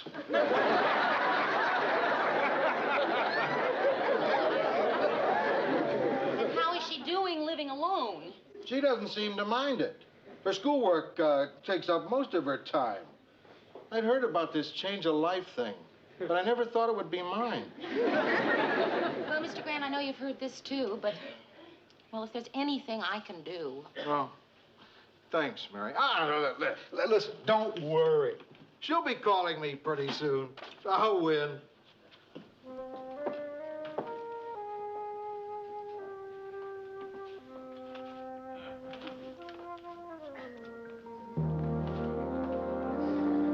That's no way to talk to a fisherman, huh? Then the father of the boy says, and I wrote it down so I'd get it right. The father of the boy says, yeah, but that's a great way to talk to a... Can you make that last word up? It looks like muff-laugh. Muff-laugh. Well, I see nothing happened while I was gone. It still isn't happening. Ted's been trying to tell the same joke for the past 20 minutes. Good. I could use a laugh right now. Well, you better not listen to him. What did Lou get you for this time? Oh, Murray, I wish I could tell you, but it's kind of a personal matter, and I can't tell you. About Lou and his wife breaking up? When did you find out? Lou called me the night it happened. Talking about the Grants, huh? Too bad. Say, can you make this word out, Marie? Ted, you knew too. Well, sure. We all know. I guess you're the last to find out. But don't feel bad, Mary. I mean, it's something guys tell guys. It's not the kind of thing a woman can help you with. Mary. Yes, Mr. Grant. It just occurred to me that I could use a little female advice. I mean, you're a woman, and I'd really like to hear what you have to say about all this. Well, I'd be glad to, Mr. Grant. Yes, glad to. Well, what about tonight? We could go downstairs and have a cocktail. Oh, that would be great. Fine. Yes, I'd like that very much. Oh. Hey, if any of you other guys want to join us for a few blasts tonight, you're all welcome.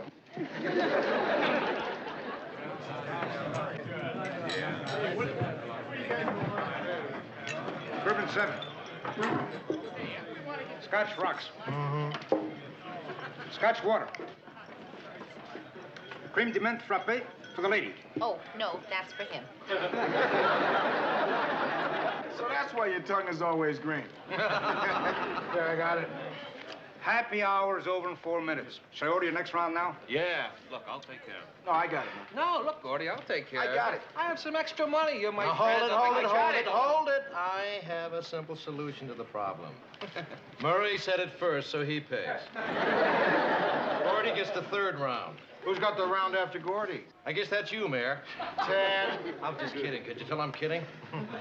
Well, here we are. Yeah. Uh-huh. Sure is good to be out drinking with the boys. Yeah, it's healthy to get away from my wives once in a while. I'll drink to that. Amen. Say, Gordy, what did the twins do last night? Oh, it was too much. They were falling all over themselves. Gordy, I didn't know you had twins. No, Mary. He's talking about the Minnesota Twins. You know, baseball, round white ball? Yes, I know, Mr. Grant. I just thought that No, don't apologize. You're just being a typical woman. You give a woman a big, thick newspaper, she always picks out the sports page to put under the dog food dish. My old lady does the same kind of thing. As soon as she hears a kickoff on television, that's when she turns on the vacuum cleaner. That's another one. My old lady used to do the same thing. That's why I moved out. What are you talking about? You've never been married. Well, it's just as hard living with a mother as it is with a wife. Oh, a real old lady. Imagine my wife wanting to improve herself by going back to school. And at her age, she doesn't want to be a housewife anymore. So what's she taking in college? Home economics. She's going for a master's, then a PhD. Mr. Grant, that's terrific. What's the matter with that? Well, for one thing, I don't want us to be introduced as Mr. and Dr. Grant. Women, they don't know what they want. Are you sure you know what you want, Mr. Grant?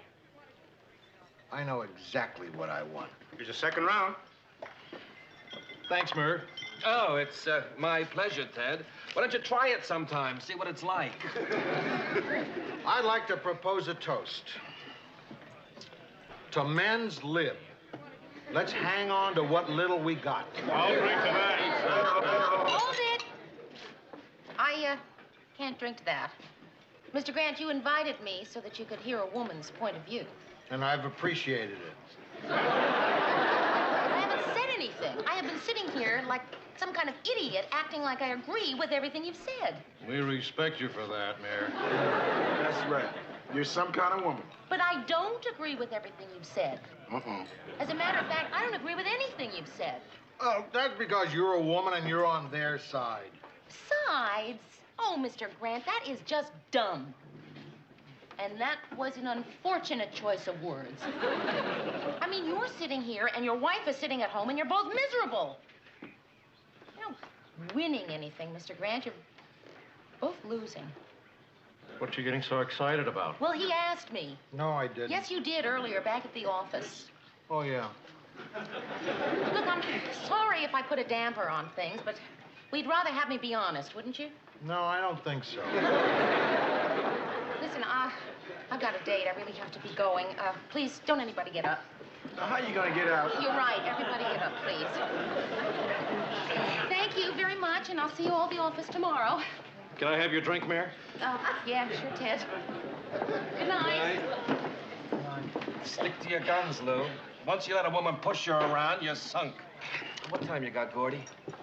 7:45. Ooh, I gotta get going. I told Maria I had a news conference until 7:30. Now I have to think of some new kind of excuse. Wait a minute. I'll walk out with you. I want to say goodnight, my kid. See you tomorrow. Take it easy, fellas. See you in the morning.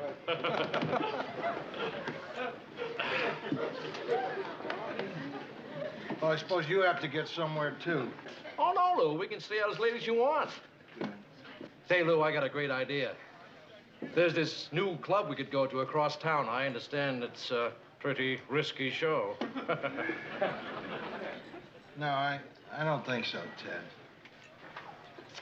Hey, Ted, you got a dime? Why, is it my turn to leave a tip? No, I gotta make a phone call. Oh, sure, Lou. Thanks.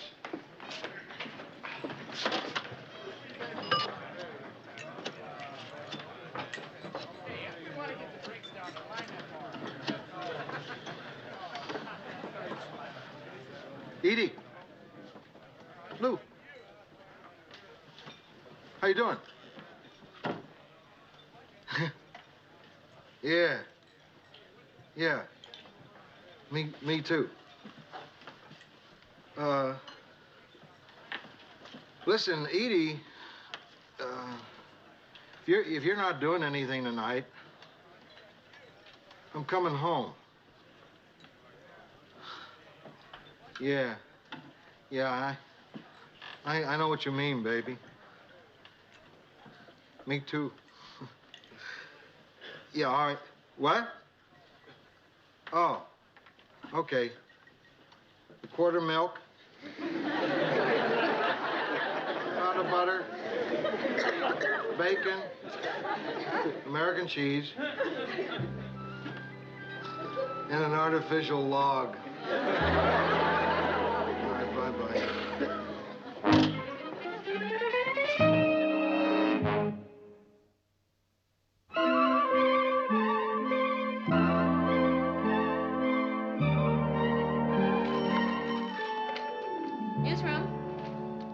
Mrs. Grant. Yes, he is. Just a moment, please. Mr. Grant? Mrs. Grant on 2. Oh, I know why she's calling. Remember inviting Mrs. Grant and me for dinner? Of course I do. When would you like to come? Tuesday, Wednesday, you name it. We can't make it. Oh, But she would like you to come to our place for dinner tonight. tonight? Oh, well, thank you. Yes, I'd like to do that. We're having chilled vichyssoise, veal scallopini, noodles almondine, and baked Alaska. Wow, it sounds terrific. Leftovers from her home economics test. Well, that's okay. Listen, I love leftovers. She got a C minus.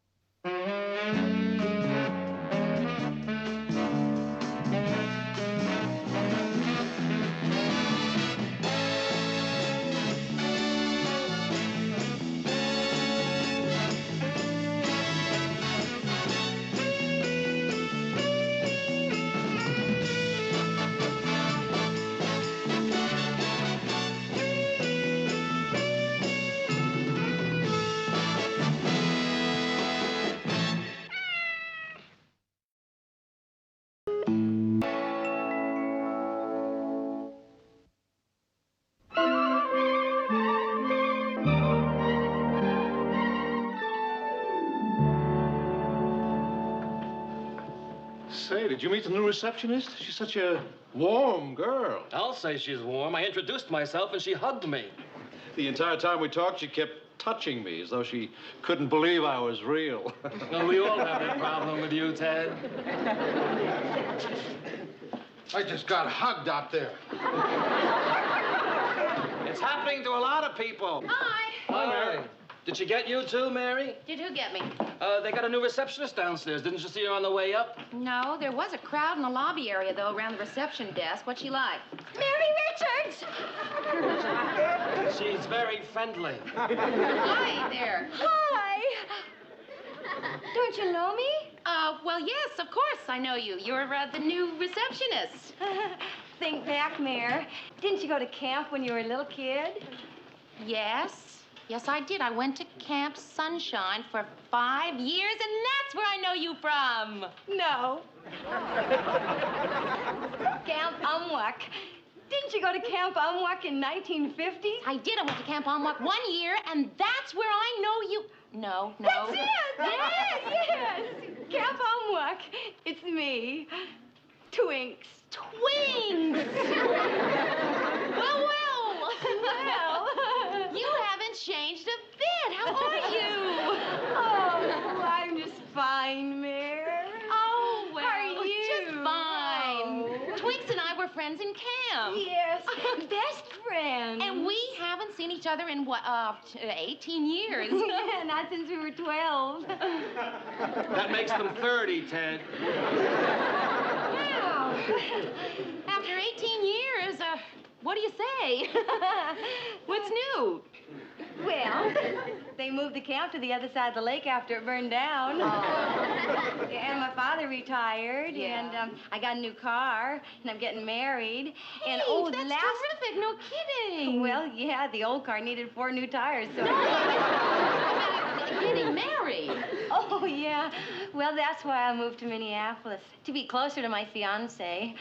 Oh, Mayor, isn't this something? Us working at the same place. It really is.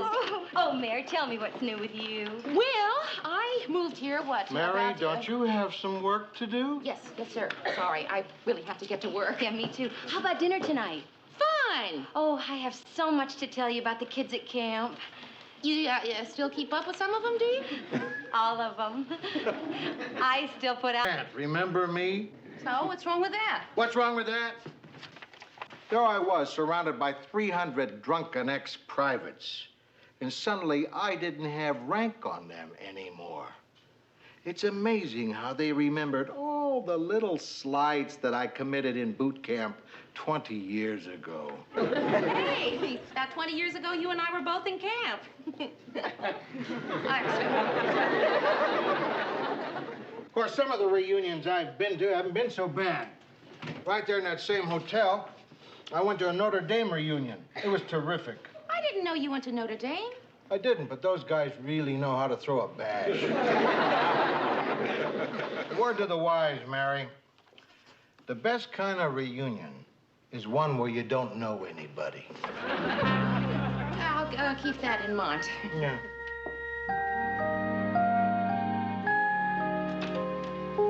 Remember cute little Archie, Mary? Uh-huh. Oh, I'm so glad I brought the camp scrapbook. It's nice to point out the people as I tell you about them. Well, gee, Twigs, you know, all we've talked about all night long is camp. I'd love to hear about your life now, you know, or even college. Anything as recent as high school, even. Okay, sure, I understand, Mayor.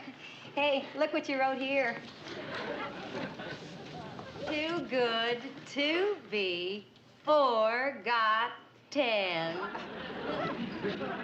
You wrote it with the numbers. Wasn't that clever of me? Oh, you always were such a kick. Excuse me. You know, Mary, you haven't changed a bit. Your apartment is still as neat as your tent used to be. Thank you. Hi, kid. I got the brochures from the travel agency. Now, they have this trip to Hawaii that looks Hi. like... Oh, I'm sorry. I didn't know you had company. No. Oh, I'm not company. I'm Twinks. Twinks?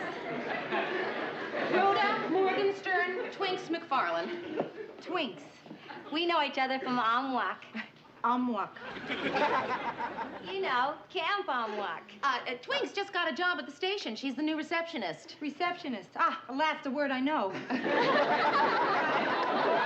You two must have a great deal to talk over, so I'll come back with this tomorrow. No, don't go. I mean, stay. Oh, Okay. Yes, stay. I'd love to look at your brochures. Rhoda and I are just trying to figure out where we might spend our vacation. Hawaii. Oh, how fun. When? Maybe I can get some time off and go, too. Well, actually, Twinks, we're not sure that I can even get the time off. I mean, you know how busy things are at the station. Yes. Well, then maybe Rhoda and I can go alone. Rhoda, would you believe that it's been, 18 years since Twinks and I saw each other? marvelous. You're not from here, are you, Rhoda? What do you mean? Well, I can just tell by the way you talk. You're right. I'm from England. Oh, don't you just love Minneapolis?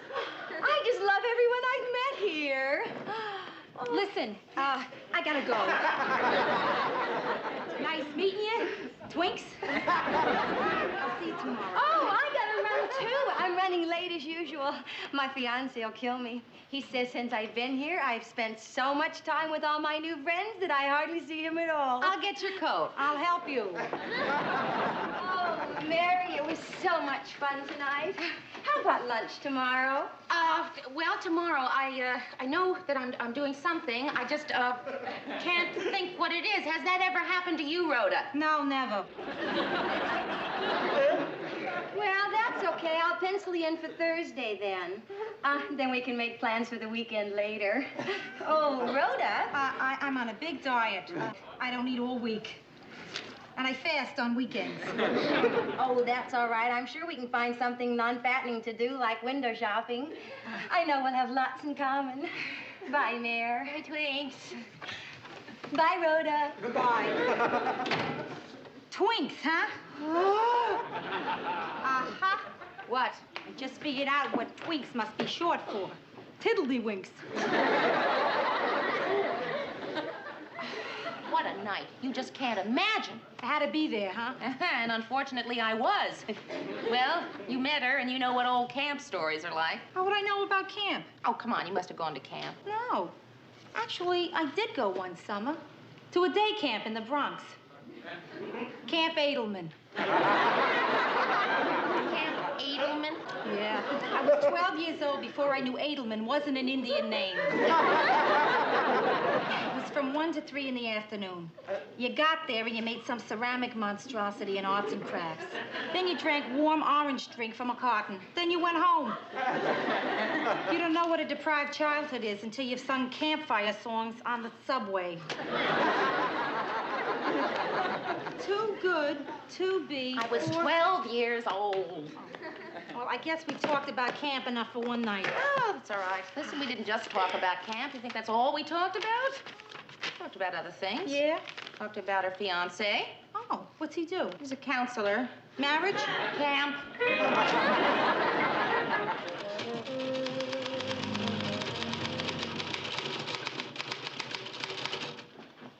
I tell you to stop reading over my shoulder, but you need all the practice you can get.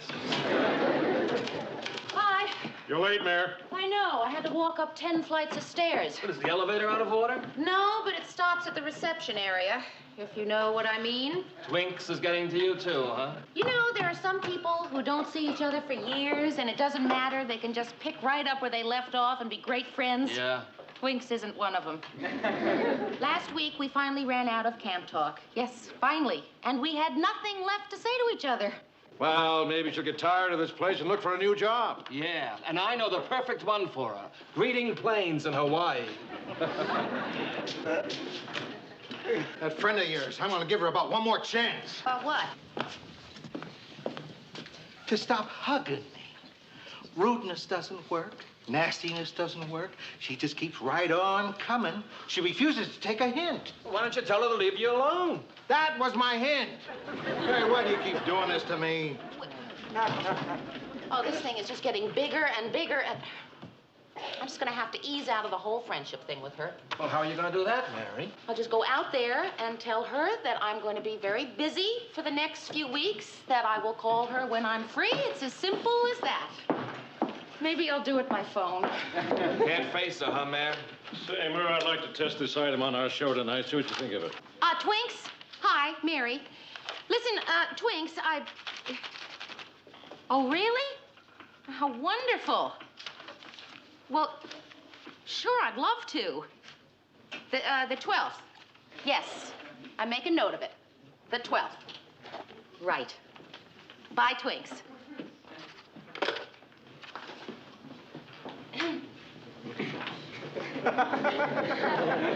Come on. You said the 12th. What's the 12th? The 12th is a date in the calendar. Well, even Ted knows that. Come on, what's happening on the 12th? Twinks is getting married on the 12th. But hey, I don't understand what's wrong. That's good news. My wife says married girls don't like to go around with single girls. You should be thrilled. There's still the matter of the wedding. But it's only a wedding, Mary. It's not such a big deal. Yes, it is. It is a big deal when you're going to be the maid of honor. Anyway, her best friend from California can't come out to be in the wedding, so what could I say? I didn't have the heart to say no. You mean the nerve. Mary, don't you know what standing up for a wedding means? It's not just walking down the aisle, you know. I know. I stood up for 11 weddings in college. As maid of honor, you have to go running here and there, choosing things, arranging this. Well, you know. Right. But when you're younger, it doesn't matter. You get all caught up in the hysteria of the wedding, but now it's different. I just don't want to do it. I don't blame you. When you're single in college, it doesn't matter. You don't care if another girl gets married. Now I can't stand to see another girl walk down the aisle in a movie theater. You know the worst part? I feel like a hypocrite. I just don't feel close enough to Twinks to be her maid of honor. Hey, Mary, call her and tell her something came up. You're right. Enough is enough. I will call her and tell her that I'm going out of town, and that's honest. How is that honest? I'll go. You're the only person I know who'd take a trip rather than lie. Hello, Twinks? Mary. Listen, Twinks, Rhoda and I are... Purple? Well, no, Twinks, purple has never really been one of my favorite colors. Pink. Okay. Yes, pink is fine. Oh, never mind. It was nothing important. Rhoda? Yeah, she's here. Just a second. Twinks for you. What do you mean, I'm not going to talk to her. Rhoda, she knows you're here. You can't do this to me. Okay. Okay, I'll talk to her. For you. Yeah? Isn't that too bad? Yeah, sure. Okay. See you around. That was short. You bet it was short. Okay, so I don't handle people as well as you do. Maybe I'm a hypocrite. I don't know. Before you say another word, shake hands with the bridesmaid who's wearing purple.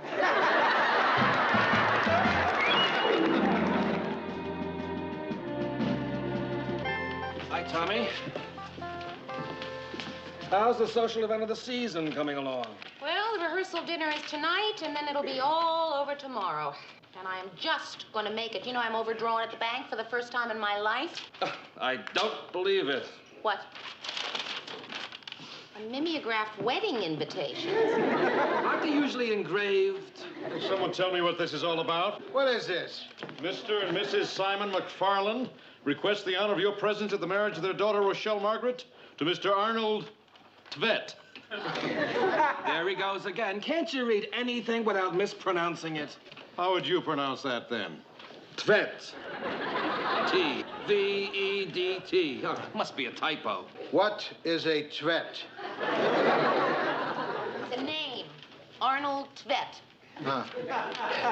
And who is Rochelle Margaret McFarland? Twinks. I should have known. Poor Twinks, I just realized. What? Well, it's just something girls do when they're going with a guy. You know, they doodle her name and his together, you know, to just see how it's going to look together. What a shock it must have been the first time she wrote it down and saw it. Twinks Tvet. Hey, say, Mary, is it all right if I ride with you to the wedding? I won't get as wrinkled that way. Ted, you're going? Sure. Ted'll go anywhere he can wear his tux. How about you? Are you going, Murray? Well, I don't know. I guess we all have to go. I mean, we see her every day, and she does lots of favors. Well, Mr. Grant, are you going? No. Hi, all. Mary, here are the dresses for you and Rhoda. Hi. I was so worried they wouldn't get here on time. I sent all the way to Detroit for them. Oh, I see y'all got your wedding invitations. I think I'll put the RSVP list on the bulletin board and pick it up later. Oh, Mr. Grant, are you coming? My father can't be here. He's overseas, and you remind me so much of him.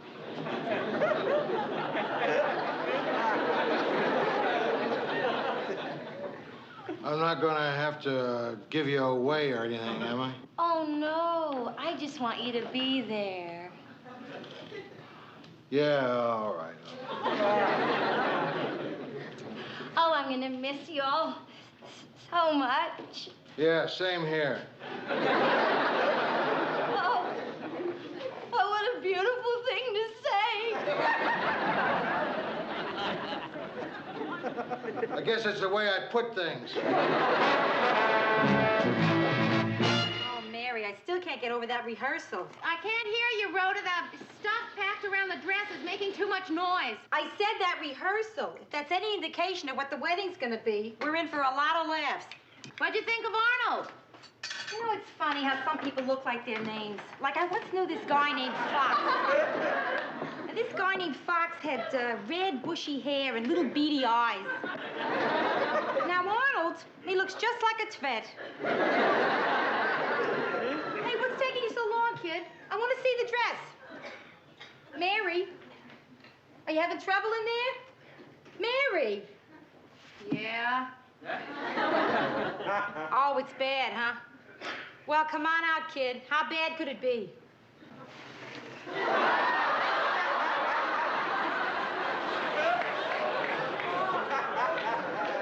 That bad, huh? I'd say about the only thing worse than this dress would be this dress in purple.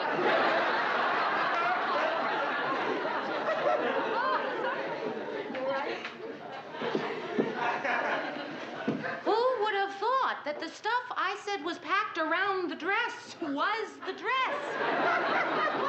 But wait, it gets better. As maid of honor, I get the special added attraction of this sash. Well, now, no wonder. That makes it. Now, all you need is a lamb, and you can go as little Bo Peep. I can't get over Rhoda, to think that we are going to be seen. Are you all right? I'm fine. To be seen in public. Well, listen, if we get rid of the hoops, it might help. Get rid of the hoops? Right, and for a cute touch, we could get sticks and roll them alongside of us. If we got rid of the hoops and the bows. Right, we take off the bows, those puffy sleeves, skirt. We'll be walking down the aisle in our underwear, Mary. This is going to be a challenge. It really is, to see if we can turn these dresses into something halfway decent. You know, I'm beginning to look forward to the wedding. You've got to be kidding. No, I mean it. I mean, I know I didn't want to do it at first, but I don't know, now that I'm involved in it, all caught up in the fun of the wedding and all. Who's this?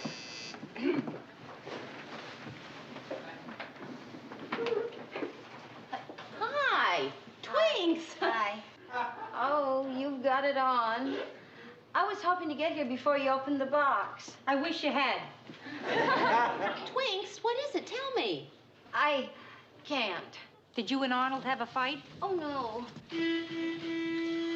Oh, that Arnold, he's so impatient. He can't stand it when I'm away from him for 1 second.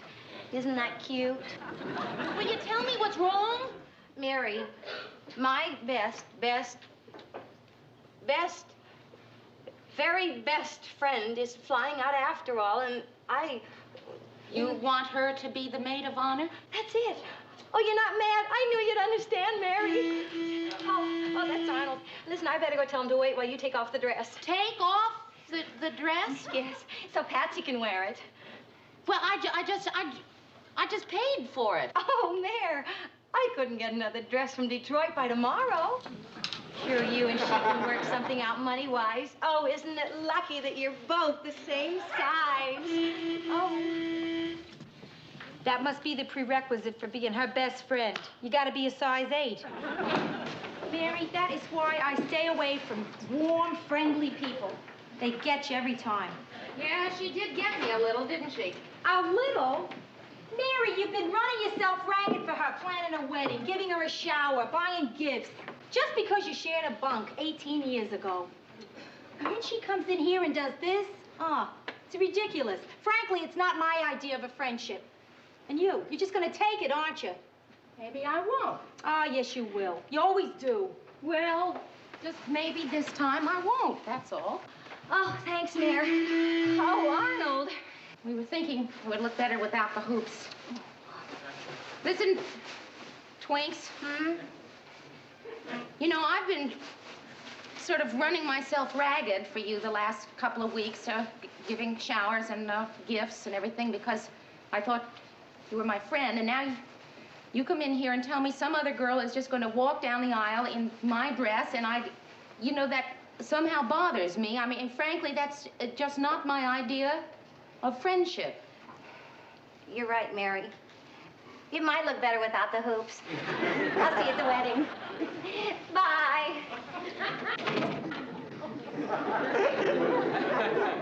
You're right. I'm glad I got that out of my system. I am. Well, I was pretty proud of you.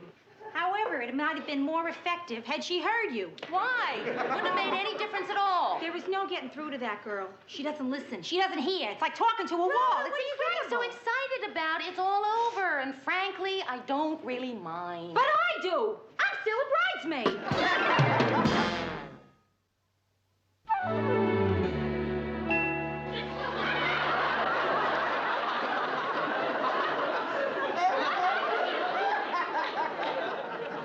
Well, I gotta admit, I found one great moment of satisfaction during that ceremony. Really, what was that? When I saw that beautiful girl, that friend from California, walking down the aisle in that dress looking absolutely hideous. Actually, she didn't, look that bad. Good try, Mare. How about the viciousness when Twinks threw the bouquet? Boy, you had to be a real fighter to get that one. Yeah, those girls, they were more desperate than I was. But not as tricky.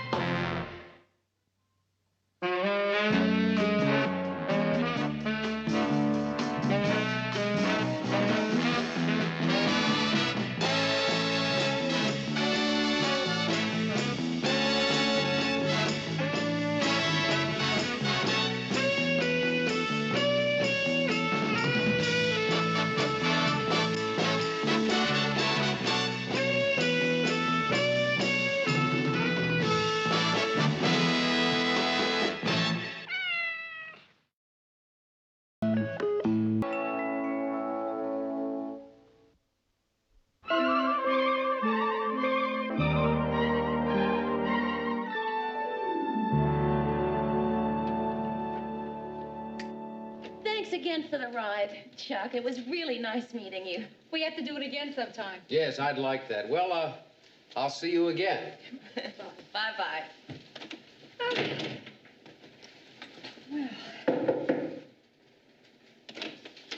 Is it too soon to be again?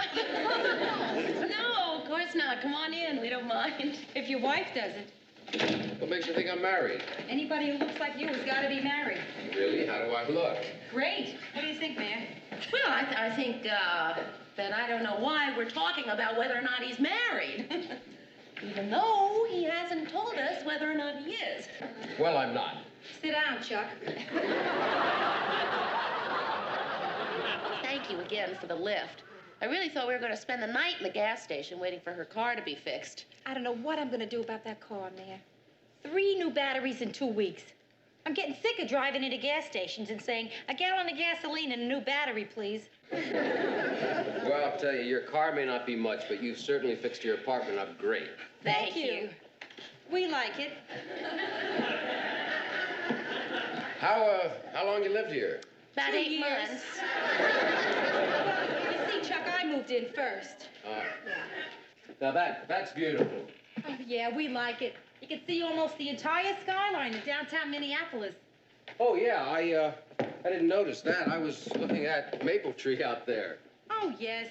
Every morning we go out there on a little balcony and get fresh maple syrup for our pancakes. But I guess nobody's really interested in simple, old-fashioned girls anymore. Listen, speaking of pancakes, would anyone like a cup of coffee? We grind it ourselves. No, thanks. Really, I've got to get going. I'm a little late for a meeting now. Would you like to have dinner with me Saturday night?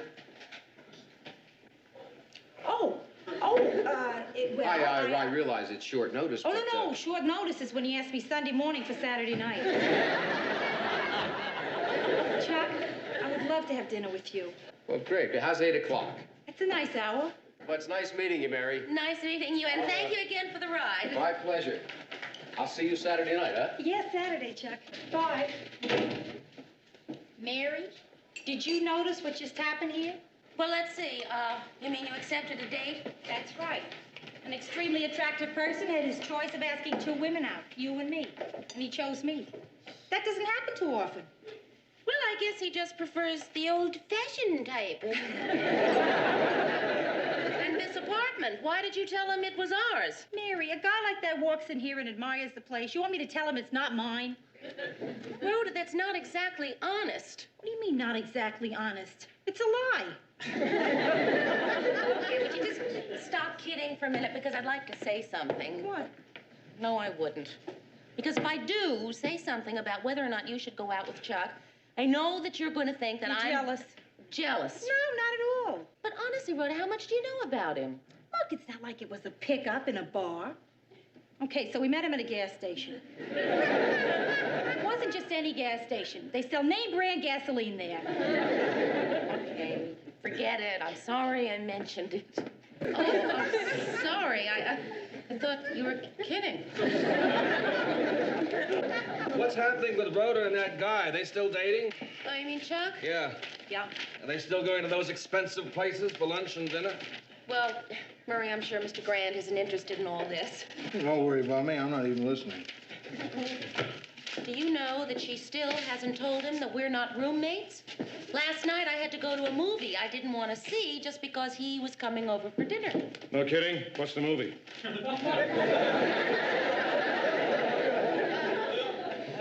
That's not the point, Ted. Oh, what is the point?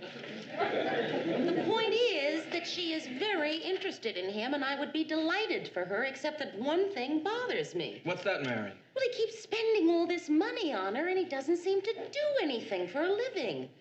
You know, I have examined myself very honestly, trying to figure out whether I am suspicious because I'm genuinely concerned or, yeah, a little jealous. Well, why don't you talk to Rhoda about it? Can't do that. I mean, she already thinks that I'm a little jealous, but I'm not. I just honestly don't want to see her get hurt.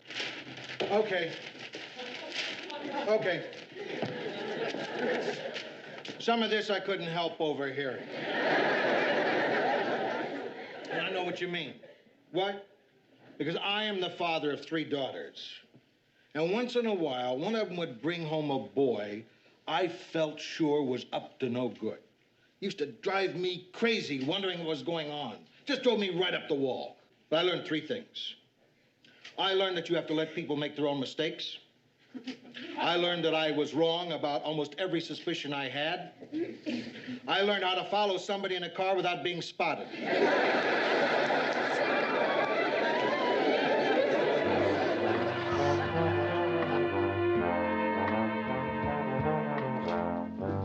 Chuck's not here yet, huh? No. Oh, good. I hate not to be living here when he shows up. Hey, Rhoda, how much longer is this going to go on being our place? Listen, Mayor, I'm going to tell him soon. I'm waiting for the right moment. You have any turpentine at your apartment? What do you mean, up in my apartment? This is my apartment. Do you have any turpentine? Sure. I use it to take my makeup off. If I have turpentine. I don't know, I just need it. Well, why don't you call an online turpentine store? Maybe they'll deliver. Mary, look, before Chuck gets here, I got to ask you something. Do you ever take gifts from the guys you're dating? Well, depends. You know, like what? Like a car. A car?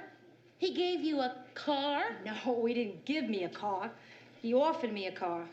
A used car. His car. Used. Rhoda, his expensive car used is worth 3 other cars new. Well, look, it's not as wild as it sounds. He had a reason. What reason could he have for offering you his car?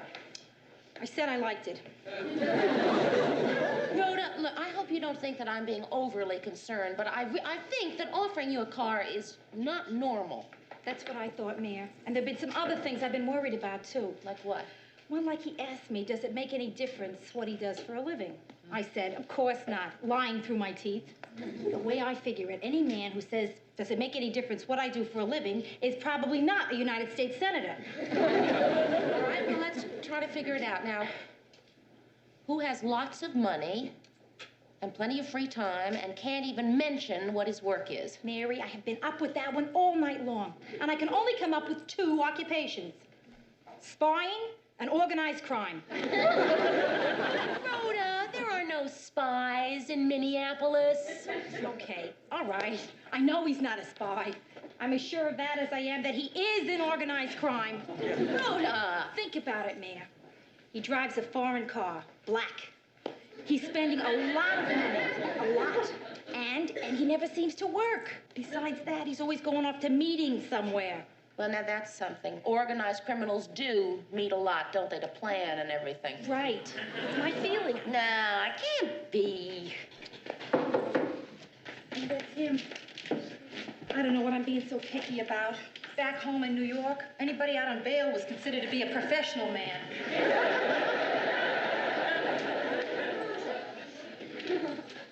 Hi, sorry I'm a little late. Hi, Mary, how are you? Good, fine, thanks. And you? Good, fine, thanks. You don't have any turpentine with you, do you? Just ran out. You're painting that? Yeah, I thought I would. Why? Well, I mean, it's wood, and wood is so beautiful. I mean, it probably took about 100 years for it to get that way. You're just gonna slop gunk all over it? No, I won't. I won't do that. Well, I mean, you can. I mean, No, you know, no, it's I all right with won't. me. It's just my, you should put a little natural stain on it. Natural stain, Yeah. I'll do that. Oh, listen, Rhoda, I promised somebody I'd stop by and say hello tonight. Besides, I'd like you two to meet each other. Okay, who is it? My Uncle Frank. Well, he's not really my uncle, but he's an old friend of the family. My godfather. His godfather. You don't mind, do you? Oh, no, of course not. It should be interesting. I don't think we'd be back too late, Mary. Bye, kid. Bye. See ya.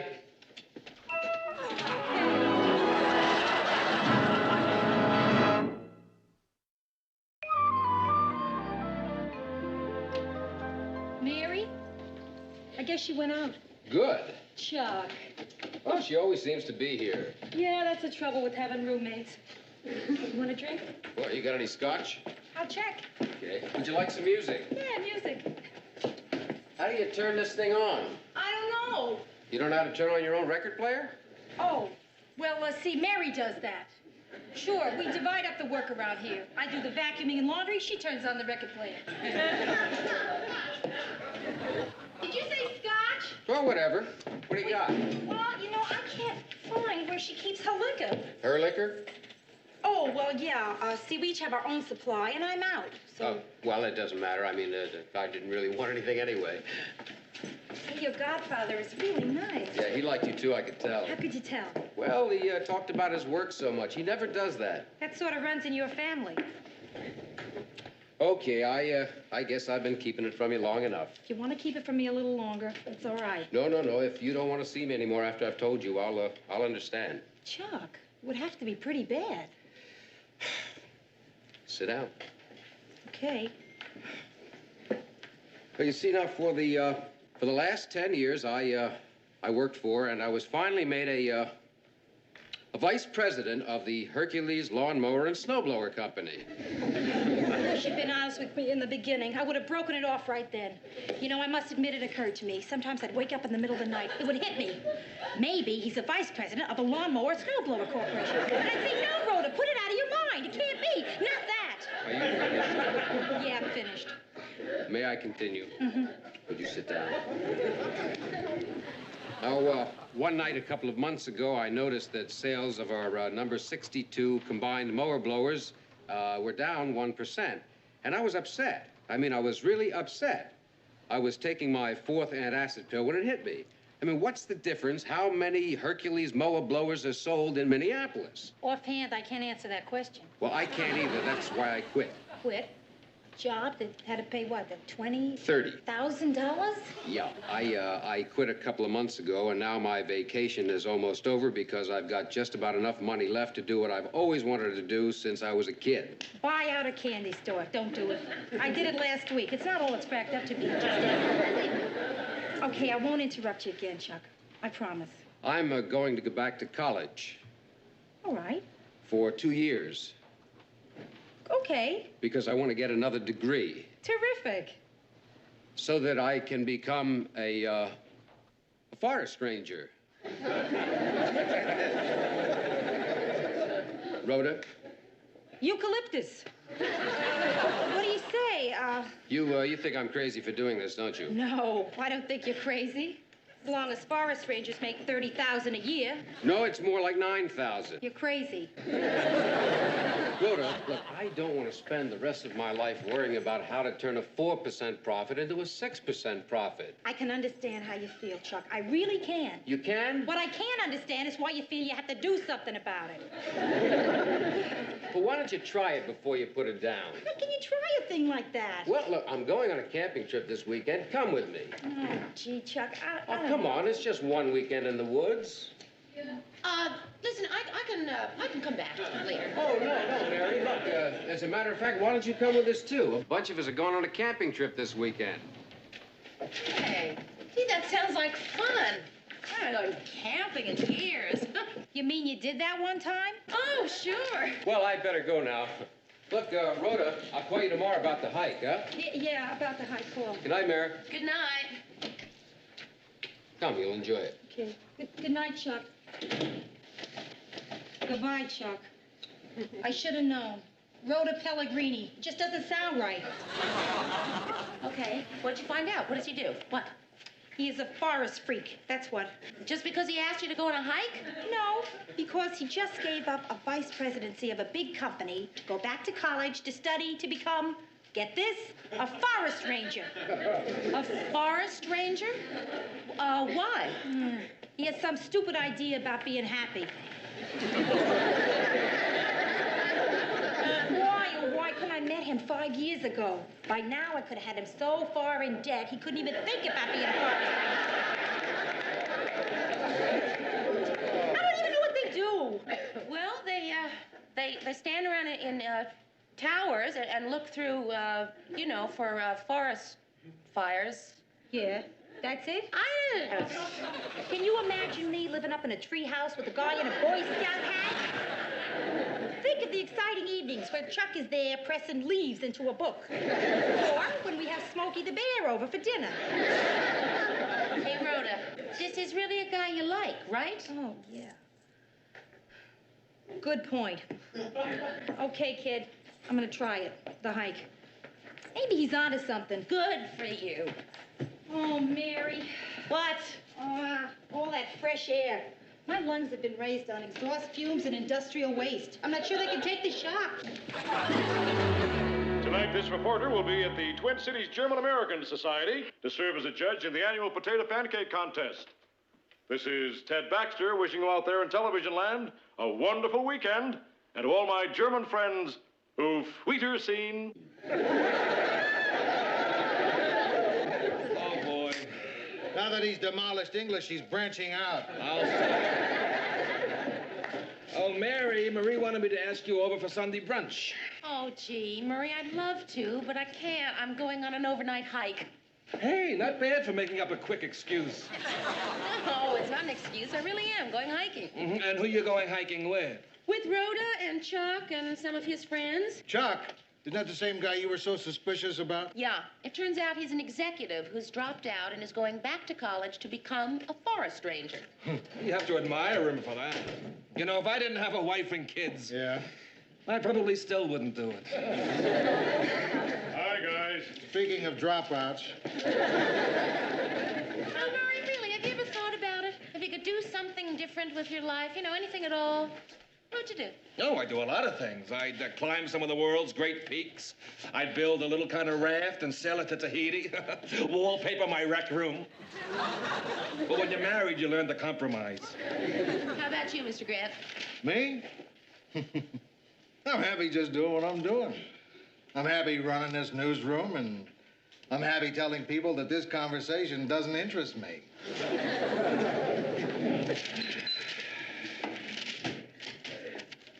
Wait a minute. Don't I get a chance? Sure, Ted. What would you do? You mean if I could be anything I wanted to be? Right, anything. I'd be Cary Grant. That's a person. We are talking about a way of life. I don't understand.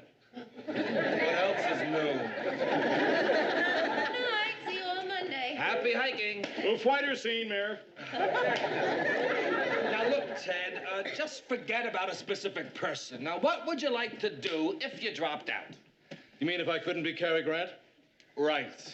Yeah, I don't know. I haven't given it much thought. I guess I'd be a king. Hey,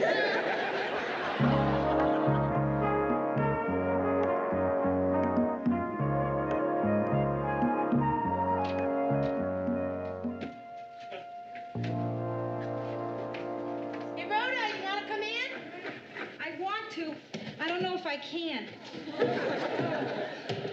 Oh, boy, all I want to do is stand under a hot shower. Me too. I may not even take off my clothes. Oh, boy, Mary, I ache all over. You want some help?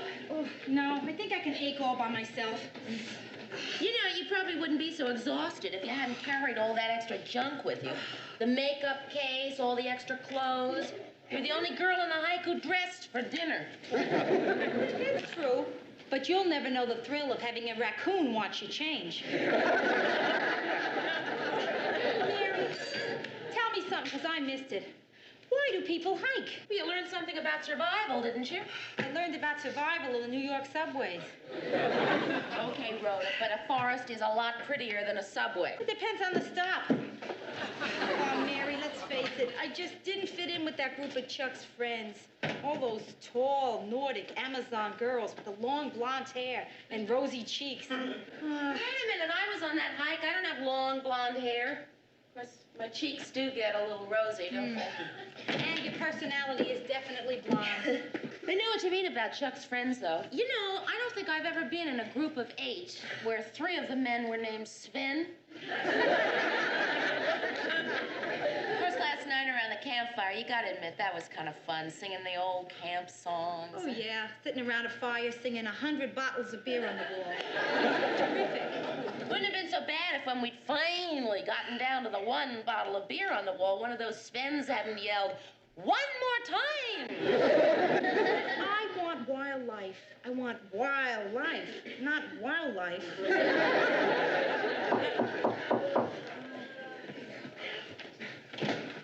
Hi, Rhoda here.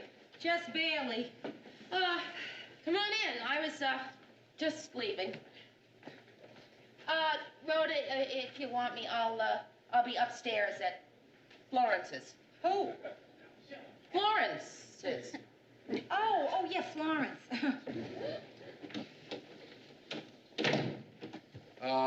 Listen, you didn't have so much fun on the hike, huh? What makes you say that? Because you kept telling me how much you hated it. I was right. Chances are, if we do it again, you won't like it any better. Actually, I think I'll like it worse. And it's not really terribly appealing to a girl like you to be going out with a 35-year-old student, is it? Especially when that student's determined to become a forest ranger.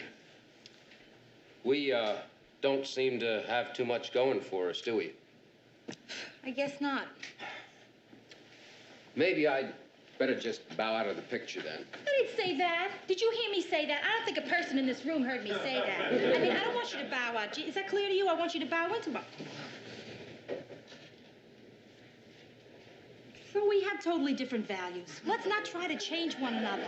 Let's just accept each other as we are, huh? And see what happens. See what happens? Florence isn't home. And,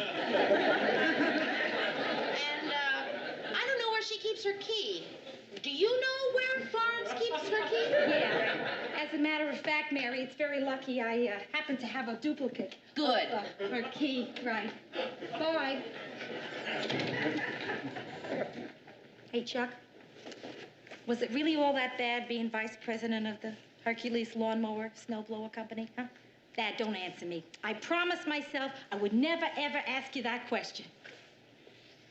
But was it really that bad?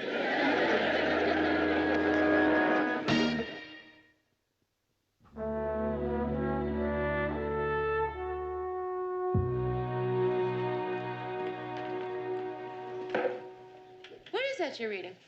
A book on tree diseases. What? A book on tree diseases. Anything wrong with learning about oak tree root rot? No, I guess not. What are you making faces? There is nothing wrong with acquainting oneself with the various parasites which present our National Park Service with one of its biggest problems. Besides, it works two ways. Rhoda, are you working on getting Chuck to go back into lawnmowers? No, I would never attempt to change his interest in trees. Just trying to redirect it a little.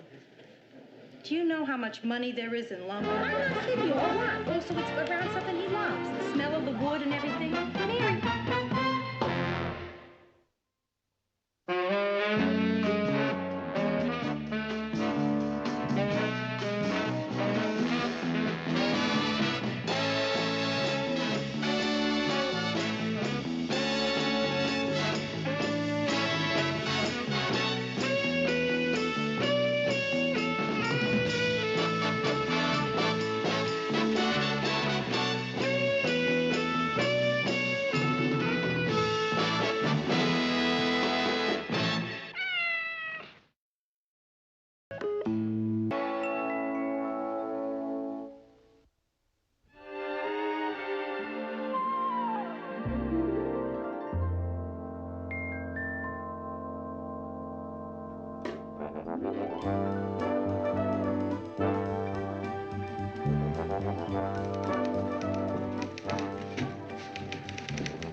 Hi, guys. Hey, Gordy. How are things in the world of sports? How would I know? I'm the weatherman. Oh, yes. Why do I keep thinking you're a sportscaster? Well, anyway, Barry thinks you're doing a great job, though. Barry? Our new station manager, the one we call Mr. Phelps. Keep up the good work, Gordy. Our audience sure loves that great sports stuff. Weather stuff.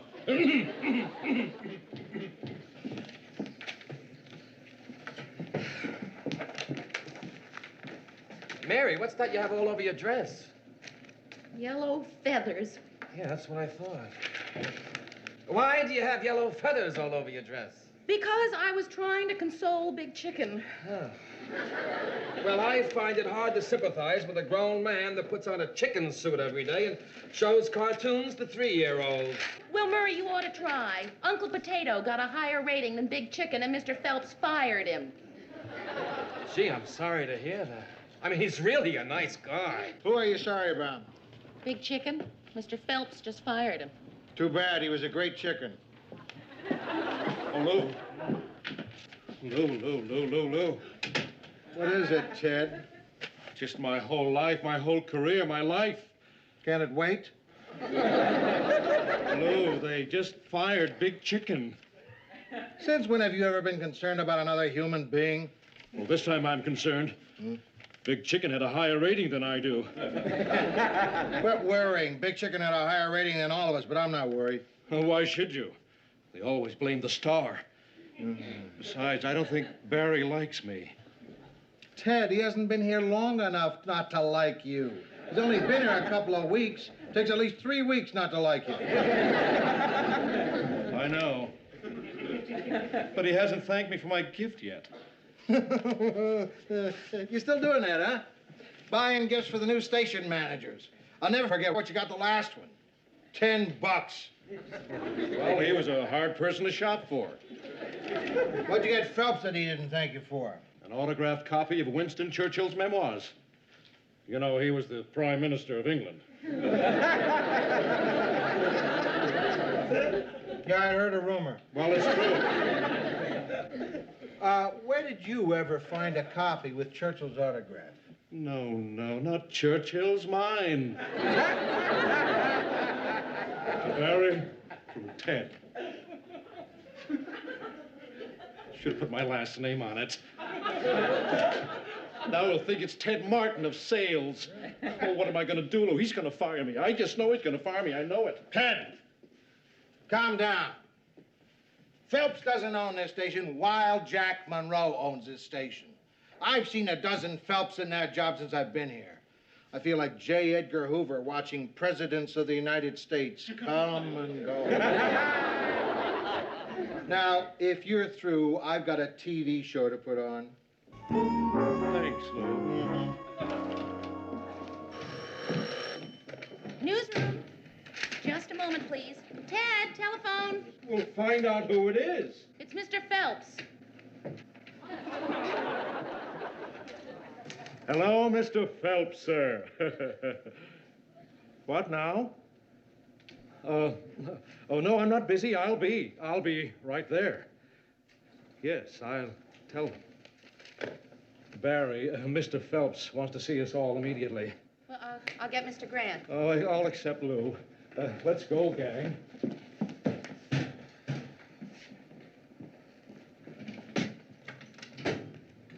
Where is everybody? They can only say that my fan mail is up 28%. In other words, I feel the source of the situation may be behind the cameras. Gordy, we haven't heard from you yet. Oh, by the way, I must say you're doing crackerjack work handling sports. I'm the weatherman. Of course, you're the weatherman, yeah. Mary, someone is letting us down. Well, Mr. Grant is very happy with the way everyone's been doing their job. So if there's a problem, shouldn't Mr. Grant be here? Oh. Precisely. How would you judge Lou Grant's work? I don't judge his work. He judges mine. Heavy. Quite frankly, Mr. Please, Phelps. don't get upset, Mary. The matter has already been decided. Decided. Yes. You can go. Thank you.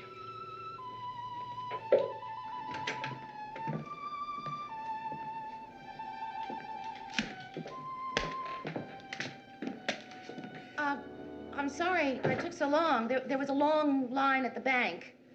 Mm-hmm. Yeah, here it comes now. More miserable lot I've never seen. Hey, everybody, come on. Let's all have a meeting.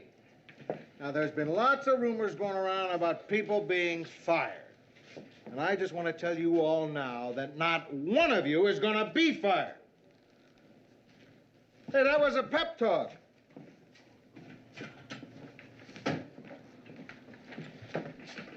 What's with you? I have to go back to the bank. How do you like that? I give you job security, and right away you start taking advantage of me. I was only kidding.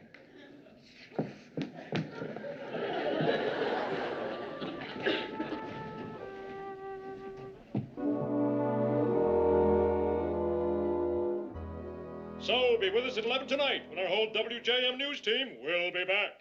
Gordie Howard with the latest in sport, weather, and yours truly, Ted Baxter. See you then. Pretty good show tonight. Good film, good pace. Only thing it didn't have was commercials. Maybe that's why it had good pace. Good show tonight, Ted. Hey, listen, I've got some ideas for some new features for the show to give it a little pizzazz. Huh? Okay, we'll talk about it tomorrow. Say, if they're gonna fire a guy, why don't they just tell him instead of doing it like this? Well, I'll tell you one thing. It's not going to be Mr. Phelps who tells him. He'd enjoy it too much. Good night. Good night. Good night.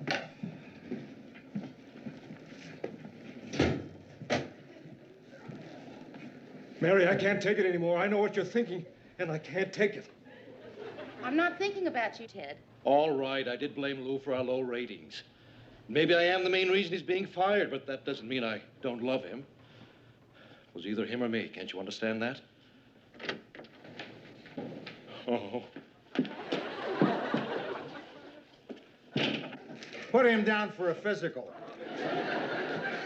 Mr. Grant, I'd like to talk to you. What's up? Well, it's a little awkward, but when I was at the bank today, I wasn't at the bank. I was in Mr. Phelps' office. Yeah? He sent for me. You don't work for him. If he's dissatisfied with your work, let him tell me about it. Mr. Grant, it's not my work that he's dissatisfied with. Oh. And that's what's been bugging you. Well, yeah. Aren't you? Nah, not by a long shot. I figured I'd get the axe. You did? Yeah. I was worried for a while there that it wasn't going to be me. It's probably the best thing that ever happened to me. No, you're just saying that to make me feel better. Now, look. When you're in TV, changing jobs is a way of life. 10 years in one job is too long. I've been turning down offer after offer for years just because I was too lazy to move. All I have to do is just pick up the phone. Well, can I get somebody for you then? Would you mind waiting till they fire me, please? Would you? Okay. Okay. Get me Sid Winnick. Sid Winnick. Yes, sir.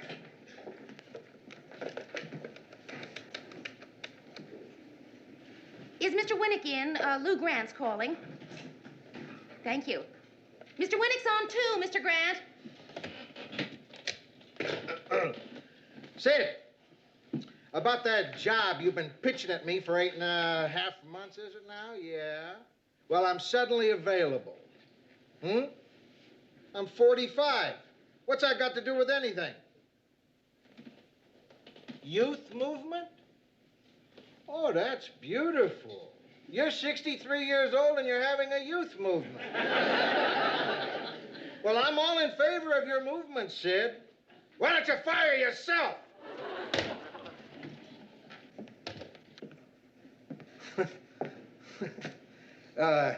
If I had known I was going to bomb, I would have shut the door. I'm sorry. A few months ago, they had to have me, but now... But that's just one. I mean, you said you had lots of offers. I did. They were all from Sid. All right, look, Mr. Phelps isn't the last word around here. It's Wild Jack Monroe that owns this place. What about him? I never should have left that old newspaper. But it was those mergers that was driving me nuts.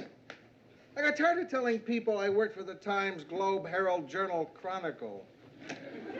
I still should have stayed there. You know, I got this job. I went into a saloon, got drunk, fell down, and met Wild Jack Monroe under a table. Where was that, in Hollywood? No, right here. Who ever heard of a cowboy from Minnesota?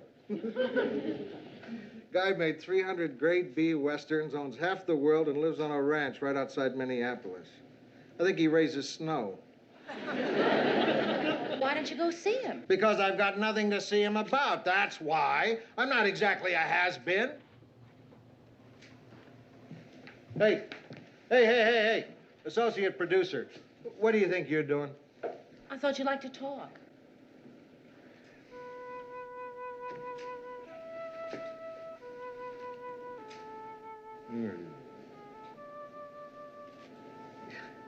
You're very nice. But what I really would like is to be alone. Okay?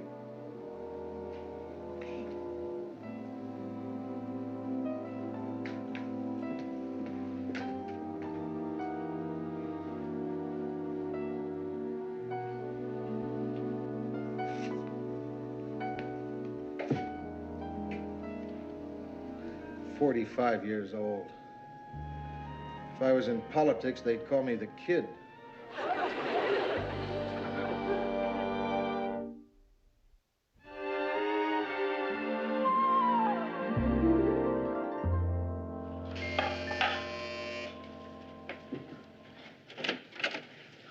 Did you get in touch with Gordy? Yeah, he's on his way. Did you get Ted? Well, I think so. I called him 3 or 4 times, and every time I mentioned that we were planning a strike, he hung up. Well, the strike is out. What? My union won't let me. They'll only let me strike for what they want.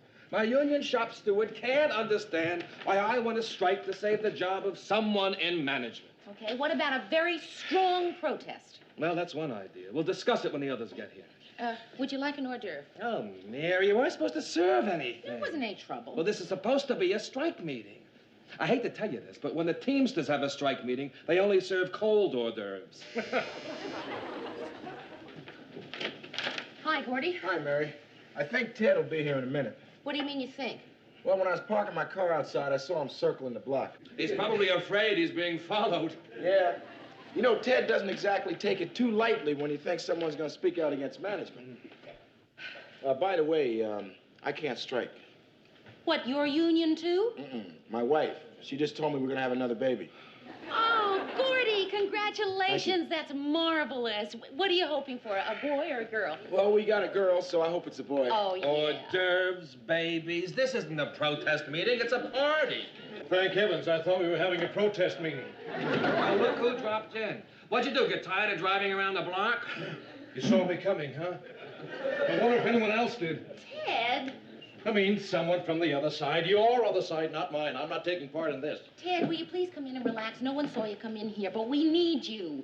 I never thought I'd say this, but you're the strongest weapon we've got. Well, we just lost. I know. You think I'm afraid to join in with you, don't you? You bet. Well, I'm here, aren't I? And I made a decision to come here and listen to your arguments. And if they're strong enough, I'll stand with you 100%. Okay, all right. Lou Grant is the best news director our station has ever had, and he is about to be fired by a man who knows absolutely nothing about news. That's right. Plus the fact that every one of us in this room owes him so much, we couldn't ever repay him. You're right, Mary. Add to that the fact that when some of us thought that our jobs were in jeopardy, it was Lou Grant who was the first to put his job on the line for us. That's right the on. truth.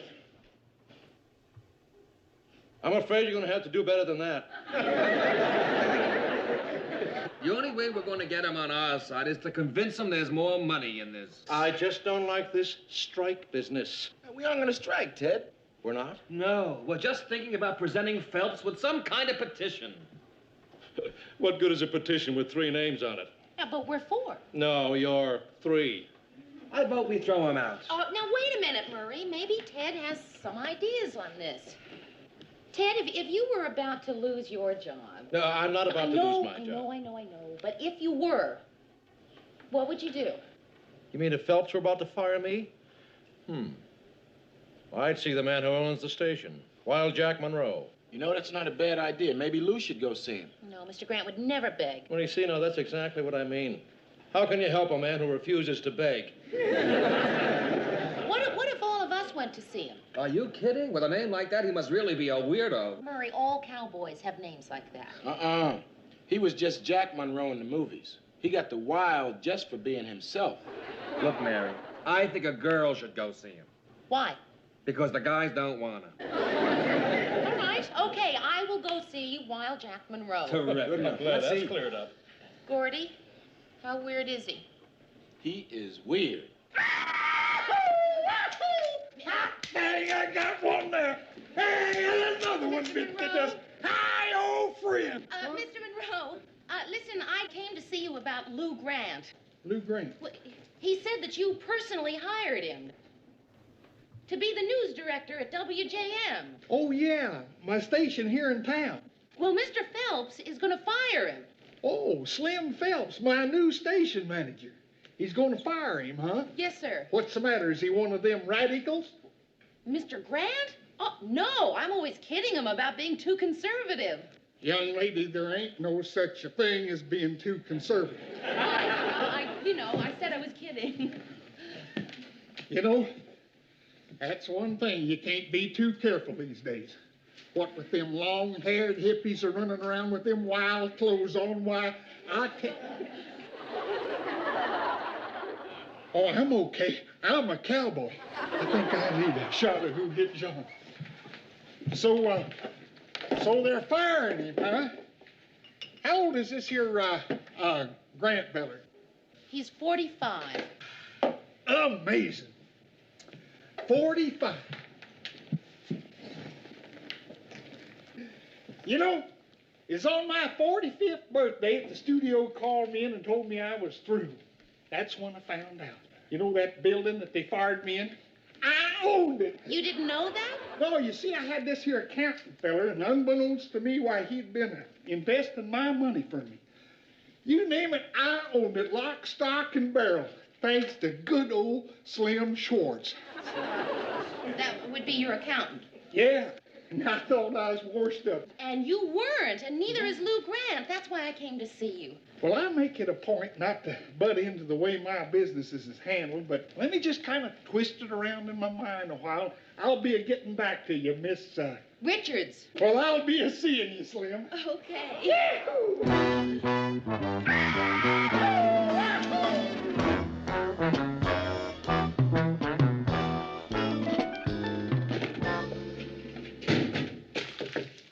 Mr. Grant? Finally got it. You want to know something? Those pink slips you get, they really are pink. Red, that's what pink slips should be, or black.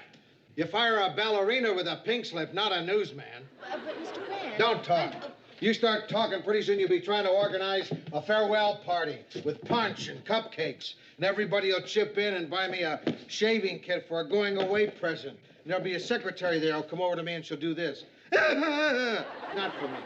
Mr. Grant, look, what I'm trying to tell you is you might not have to leave. I went to see Wild Jack Monroe. I do not remember asking you for any help. Here's the last order I can give you, Mary. Lay off. I don't want to lay off. Lou, I just wanted to give you this little token of my... It's a shaving kit.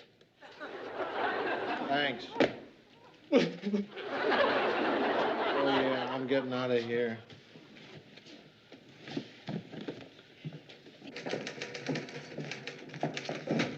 Which one's Lou Grant? I'm Lou Grant. What about it? I want to talk to you in private. Okay, let's go in my office. No. When Wild Jack Monroe talks private, he don't go, they go.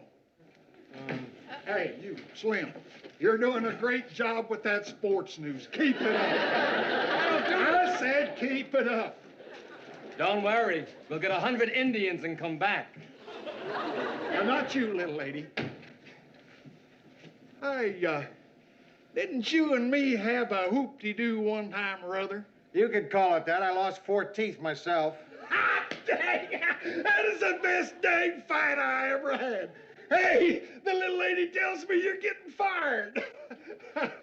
Little lady's got a big mouth. Now watch that, boy. That's a woman. Yeah, but it's a woman with a big mouth. See, what Mr. Grant means is that I really I do not need an interpreter.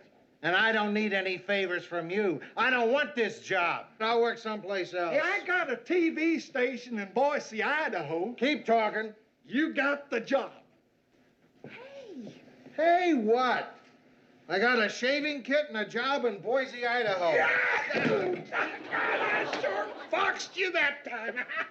I already got me a TV news director in Boise, Idaho. So I'll have to transfer you to in there.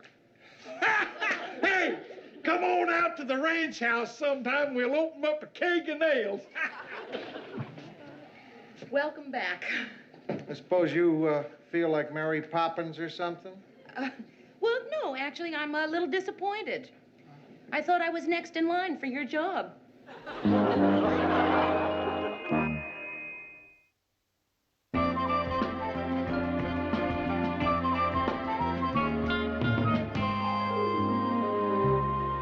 kind of a going-away card is this? To Lou from Ted.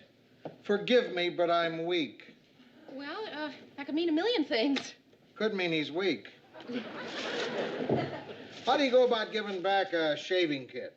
I don't know. I've never had one as a gift. I never have either. I think I'll keep this one.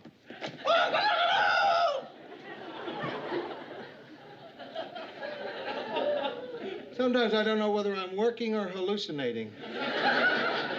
Yep, Big Chicken's back. Turns out that Big Chicken is Wild Jack Monroe's favorite show.